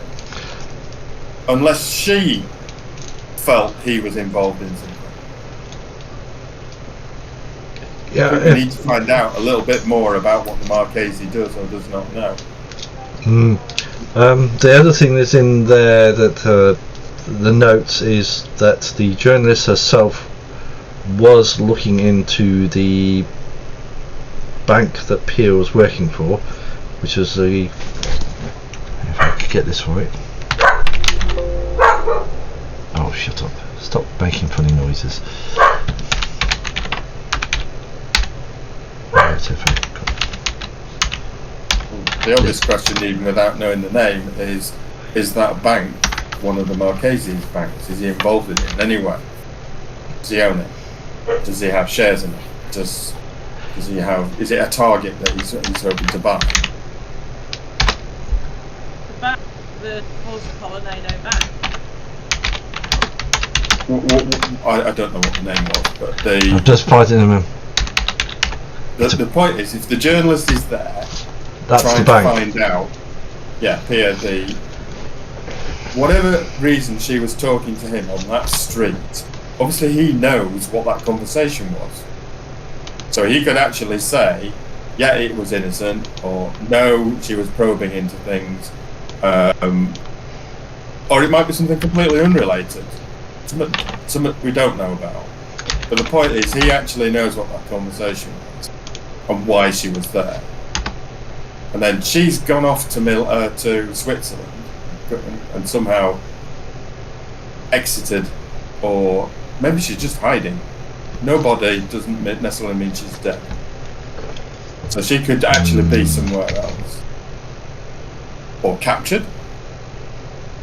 We don't know why she was there, why she went from Milan to Switzerland, and whether the Marchese had anything to do with that, in terms of what he said to her or didn't say to her or whatever. The interesting thing is, obviously, she's gone missing. This MP's jumped up and down, to obviously his daughter, and I presume the inspector's involved because of that local issue, and he's here only because the Marchese is the only person he's got as some sort of connection. Yeah, if you read what she was doing, in his notes, she was investigating irregularities within the bank itself. Yeah. As in... Yeah. But we don't know whether the Marchese actually owns the bank. She might have been going to him as a technical expert. The point is, there's a lot we don't know. It does have his name on it. If you could look at the internet safely, you would soon quickly find. I can save you the time. Yes, he does. So he owns the bank. Right. Okay. So that makes the Marchese a little bit suspicious, doesn't it? Especially if he knows his surname.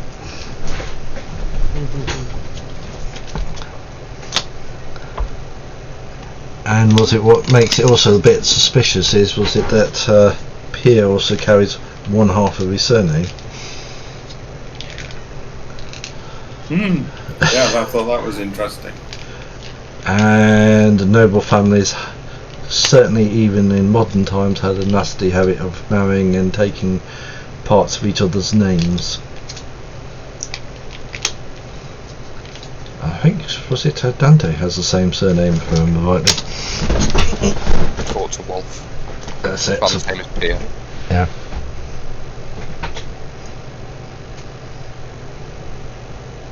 And it Was is. she a cousin?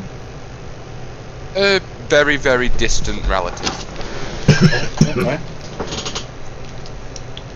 This is getting very sort of interconnected, whereas before it wasn't looking that interconnected at all. As you said, you've got an interesting issue. Well, it doesn't change the fact that the inspector is in Drummond and we need him out of our hair. Ideally alive and ideally with his suspicions allayed. I think that's really the only way, because if you kill him or he disappears, It's very then much my style. fine and good, but the point is somebody else will only come across.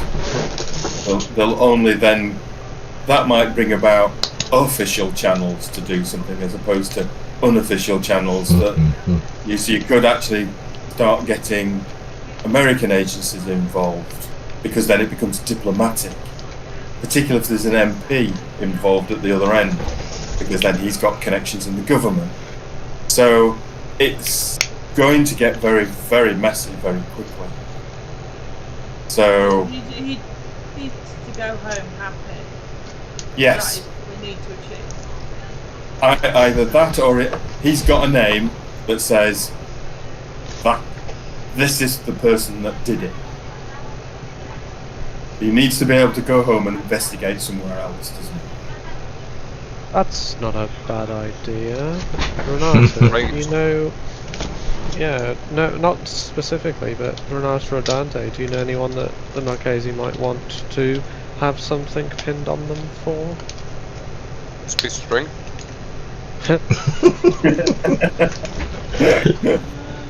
Why not a donkey's tail? Yeah, I mean, there's loads of people that could potentially be. Yeah, but people who are one plausible and I don't know, but become a future problem.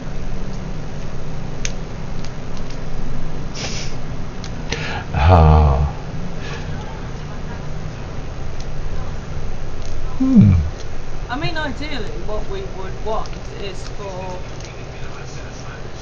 I have no idea. I'm just thinking out loud here. But if we had some way of organising, even if it's a person, sites of what sightings of what's her name? Gabriella Leone in Switzerland. Meant that she hadn't died in a car crash, maybe she'd just like been in hospital or something. Even if it's just like dotted around just to get rid of him. Yeah, wouldn't that be interesting that she turns up in a hospital without much memory of what happened to her? So they don't have a body, I take it. No, they didn't. That's what the notes said. Yeah, car crash, nobody. Oh, and if you read the notes, no evidence of anybody being in the car. E.g. The car was placed. What was it, wiped? No, as in when it fell out, it does look like there was no one in it. There's no blood, no. Was it? If a car falls off a cliff with someone in it, there's usually blood. No, it's not.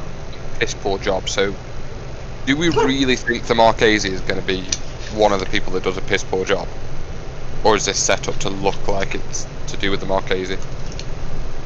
He might have subcontracted it to somebody. He's not going to subcontract to people that are crap, though, is he? Good point. I've got he'd a only do funny that once. feeling. Yeah, and they'd end up dead. I've got a funny feeling that someone is trying to pin this on the Marchesi and is using all the things with Pia and all the circumstances and tying them all together. But the only way you could test that theory is we'd need to know what the conversation was between the Pia or the journalist. Pia and what? The one between Pia and the journalist, or Pia and the Marchesi? The one where obviously they're on an Italian street. Oh, Pia and the Marchesi. We can always ask, but we need to be prepared for the answer to be no, stop being nosy. Well, You haven't I'd vetted. rather get that because that at least gives us some information, whereas not asking gives us nothing. Might I suggest that I make this approach, Dante, somewhat on copybook as a little bit of review? Uh-oh. I'll live, I think. Yes, you will live. I'm not going to be mean enough to sit there and kill your character just because of unforeseen circumstances. You'll just get a little grizzled at. and that would be about it. That would be totally unfair. But yeah, I mean, I could ask. What I don't understand is the connection between the journalist. I know she was investigating irregularities, whatever that is, and we don't know what that conversation was between Pia and the Marchese, and how that has anything to do with the fact that how did that get out, or why? Because this, like I said, it's the only thing it seems to me that has brought that inspector here is because of that was in her notes. So it's got to have some significance, at least to her, stroke him, and it's breaking that significance. there is something missing out of these notes.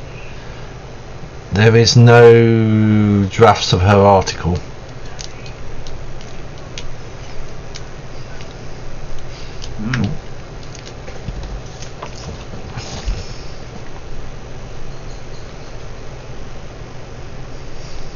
There's mention of the article, but there's no drafts. There's no drafts, there's no research. Well, there's no drafts on paper. She, as a journalist in a modern age, will be using potentially computers, cloud, and other means. She could just go to any internet cafe and go back on, onto the cloud and then open up her stuff. And that's if I was wanting to keep something secret and I didn't want any sort of copies around, that's what I'd be doing. Well, the inspector certainly doesn't have access to it. There are no drafts and no copies. He just has an overview of what she was doing.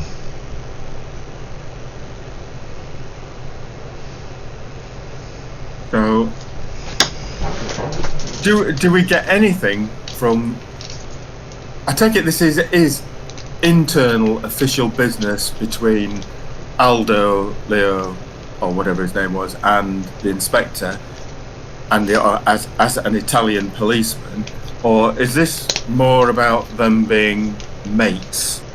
No, from what you gather, is any communication is from his boss. Official. It is official, right. As in his boss is getting in the neck from their justice minister that they need this sorted out because he's getting hassle from this MP. It's more like the usual thing that if this had been a normal journalist, as in someone who was not connection from what you would have gathered, certainly with Italian police, they wouldn't have been as thorough, they wouldn't have bothered so much. And that's the point. The fact is, unless he gets something that he can take home to his bosses and Aldo to say definitively it's got nothing to do with this guy, it's something else, there's going to be enough pressure there to make him stay until he finds something. So we need to somehow provide the significant step that sends him back, because there's something else. Well, whatever it isn't here. It's not in San Francisco, and it's got nothing to do with the market. Whether that's made up or actual, but the point is we need to break that pressure point and send him home.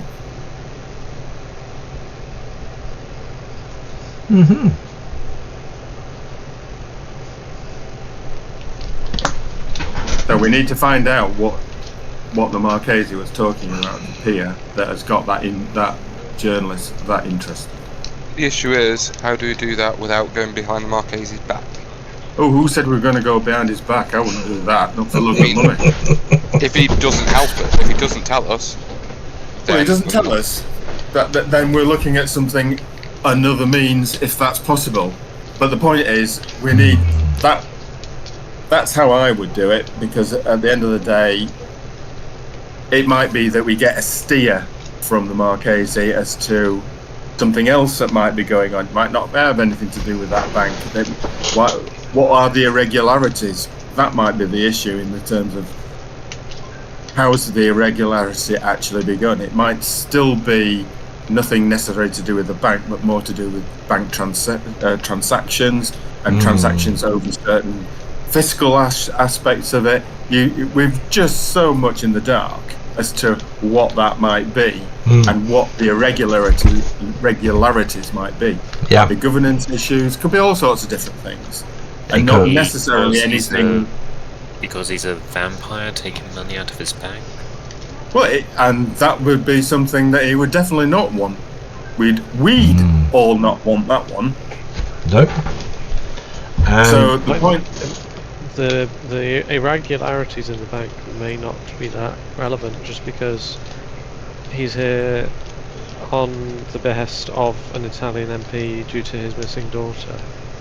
So I think the irregularities in the bank are probably not that important. What's more important is why is she missing? Italian MP being a problem. Well, he's the pressure, isn't he? And that's the other thing. If we could, so that you could circumvent everything, find his daughter, because that's the only reason that he's got a policeman out here. You either find a dead body, or you find her. But either way, he gets what he wants, which means release of pressure, which means no policeman.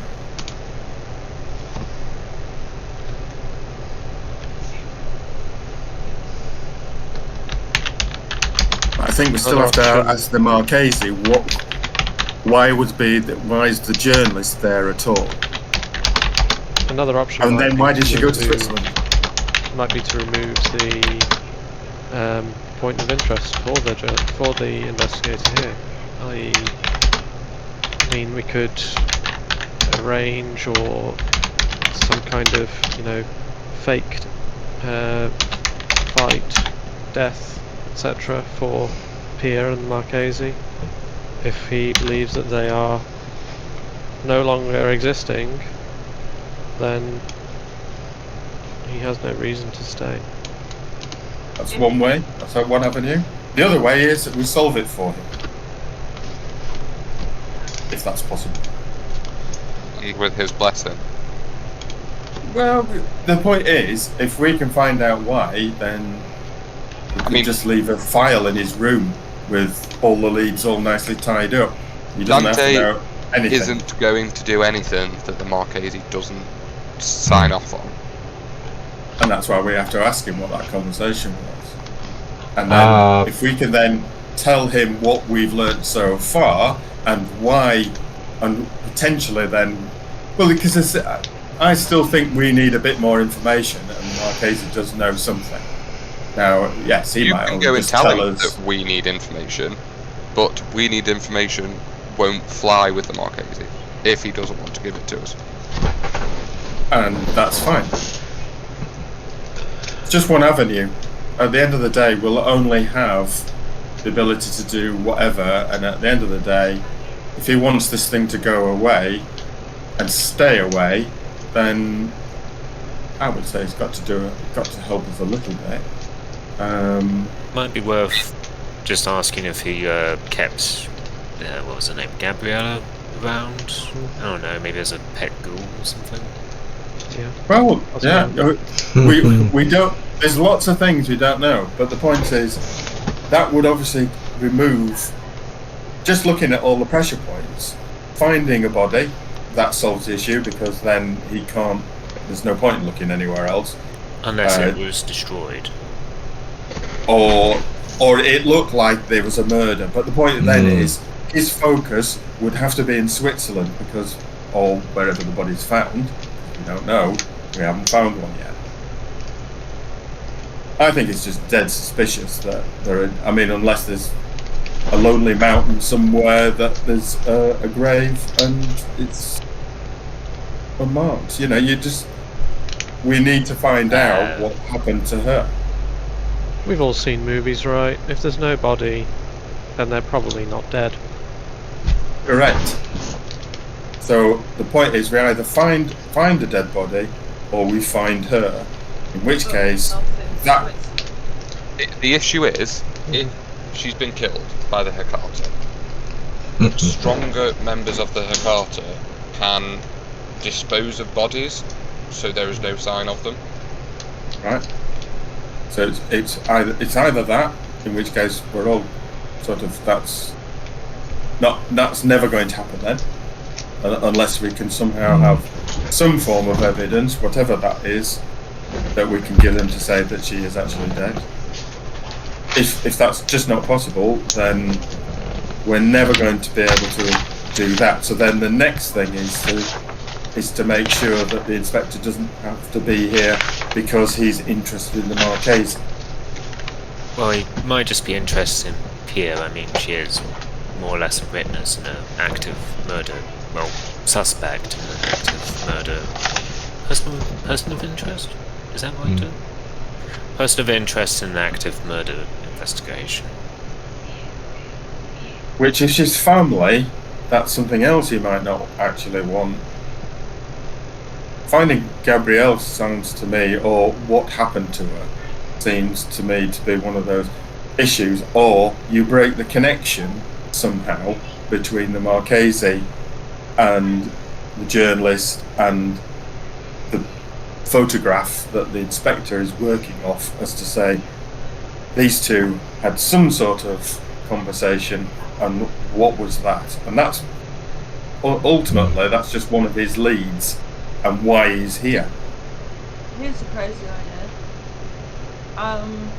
I've no idea how we would do this, but we're creating other plausible avenues for him to follow. Not a suspect, just a reason as to why her car ended up where it did and why she's not in it. I mean, if we could chalk it up somehow as self-inflicted. I think before we do anything else, we need to go and talk to the Marchese. Yes. It's all well and good planning, Yeah. but if the Marchese says no, the Marchese says no.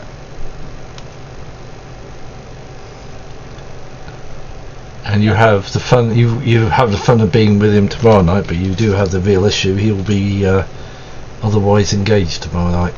Oh, we do not raise it tomorrow under any circumstances whatsoever. I vote we leave it until after tomorrow. He's not going to want to deal with this shit until after he's had his swallow. Well, you know your sire better than anyone, so that's fine. Yeah. That's debatable. Okay, I'm not getting into this family business. It's bad enough the way it is at the moment without getting any further. Well, so at least I wasn't There's that. Hey, I bought him presents when he came to San Francisco. I don't have to. Well, that's because you're the favourite child. Ow. Can we stop the bickering, please? A little family twist here. The point is, I concur. I would say putting him in a mood before tomorrow is not a good way of getting him to open up about anything. So I think the thing is, go along, smile, have a good night, make sure nothing happens, and At then... the end of the day, the inspector is only a human being. No! You know? He is human, yes. The fact is, he's on a little bit of a piece of string that takes him all the way to the Italian government and the Italian police forces and the connection potentially, which is actually not inconsiderable with America and American Italians and all that sort of rubbish that goes on in America. There's always going to be connections, and that's not necessarily a good one to start stoking up.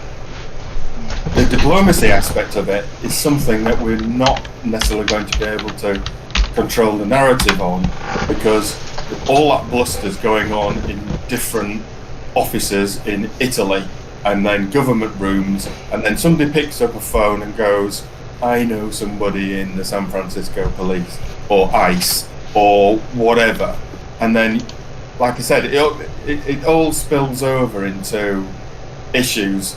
And the other thing is, in this day and age with Second Inquisition and all that sort of, those agencies that potentially would just love to find some form of connection, we don't really want to light that bit of touch paper. Unless, of course, you really want a game and a half. I'd just go to the party. I think it's a damn good idea. Which Go and point have a I'm drink. going shopping. Good luck, Jack. Dante is joining Renata if she's going shopping. Your Dante phone. is YouTube. Are you reading your was it channel? Was it Renata? No. You've missed about 3 missed calls from Marchese. At least one now. Oh, who swaps now? Shit. Yeah, I'm going shopping. Bye. I follow Renata.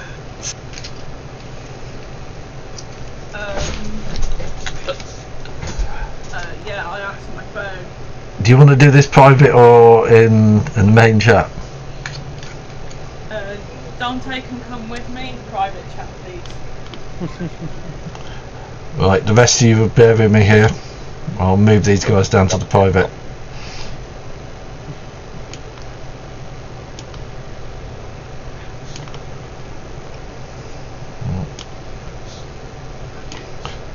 You've missed a phone call. Yep, and Meeting. yeah. Do you? Is it the? If you don't do anything, the phone will ring again from the Marquez. No, I will pick it up. I'll pick it up. Where were you? Was it Renata? We've had a very successful. I hate to use the word mission. It sounds melodramatic. Task. Task. Okay. Task. Dante's here as well. Good. I will admonish him tomorrow night for his not being there. So, you did what you said you were going to do. Yes. And I assume you sat there and discussed what's going on? We have our companions, Mr. Manticore in particular, has questions. Okay. I was going to go. I have told him that you will not be answering any until after your event tomorrow. Good. I think, was it considering what yourselves earlier this evening, I might actually, stay on for slightly longer, as will Pierre. As you said, it would be a little suspicious if we were to disappear quickly. Yes, yourself and Pierre need to be around for as long as possible. I do tend to agree. And to, be as unsuspicious as possible. He's trying to link you to her, and by doing so, to the event in the Swiss Alps. Thought so.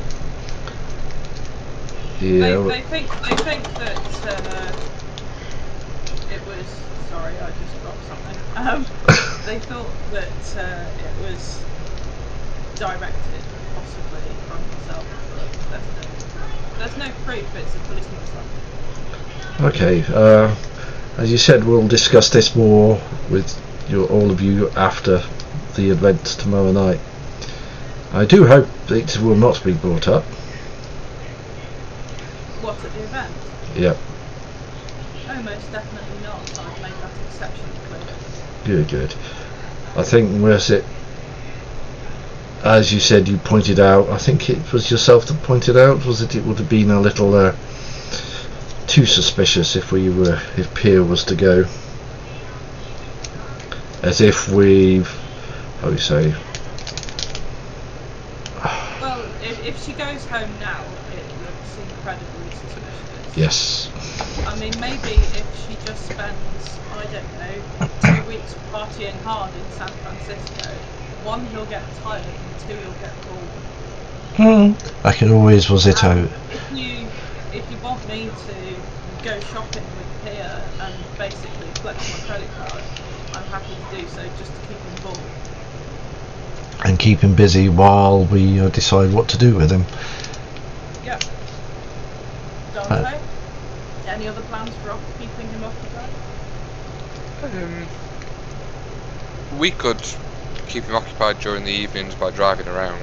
Stick Pia in one of our cars. Pia does share my surname, so perhaps she could be visiting family. True. Okay, I'll leave that with you. And I will rearrange my, departure? Was it Or is exceptionally suspicious of you and the business and... I would be, how you say, was it a little disappointed if he wasn't. Okay. But thank you, was it, just tell them that I will go and inform them that, was it, I was going to leave, and so was Pia, and we are not now. May I say that we have arranged the time to see you after the party? Definitely, I'll do it at the end of the party tomorrow, and then we'll discuss what to do next. Thank you. Before you go, Marquesi, would it be possible to just reiterate in public amongst the group that we are not to do anything without your say-so? I certainly can. Ideally in a theatrical, slightly intimidating way. He sort of laughs. I tend to agree. Yes, was it, a warning will be given that if anybody uses this to, how you say, endanger me, will, of course, disappear. It's easier with a... Who they're dealing with. One of those times, was it, a dead body here and there of someone is always extremely useful, but unfortunately not one of those times as there's no dead body. Yes, that was possibly part of the problem. And and was it a Mr. Smythe, was it, how you say, Major Smythe, who was it, emphasised the point, as in Cairo. I just look at Renata question. Don't worry about Cairo. Anyway, I'll leave you to it. I will tell your companions what's going on, so at least they're in the loop. As Okay. the mother on, as well, no, you wouldn't say in the loop. So they're at least informed. Yes. Thank you for your time, as always. Yeah. I would just like to apologise, Marquesi, for not being there earlier. Oh, I will make sure you will, Dante. And then hangs up. Renata gives you an expression which is like, oh dear. Yeah, well, I've been on the receiving end He'll put the before. phone down and it's like, it's okay, he's not that pissed off. I mean, I'm still breathing, so clearly not. You would be And dead. I've not been banished, so clearly not. Nope, I'll pass you back to the other ones and you can tell them what's just happened. What, we grassed him into the Marquesi? It's up to you. It's up to you what you say. Oh, definitely not that. I'll pass you back. Hang on, no. We will. We need to strategise. Strategise, yeah. We just say that we updated him on the break-in. He was pleased with how it went, and he's agreed to it tomorrow. Perfect. Not tomorrow, the day after the party. Day after tomorrow. Yeah. It's up to you if you tell him if he's going or not. That's up to yourselves. Okay, I'll pass you back. Okay.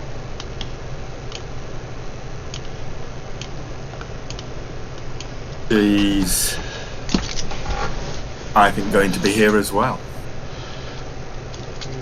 Yep. Right. Was it I assume Renata's going to. Was it to call? Whoever. Are you going to call? No. Well, I mean, we're not that far away. We would just walk, Return back. knock on the door. Update. Okay. You're alive then. Oh, even my dearest uncle can't kill you on the phone unaware of.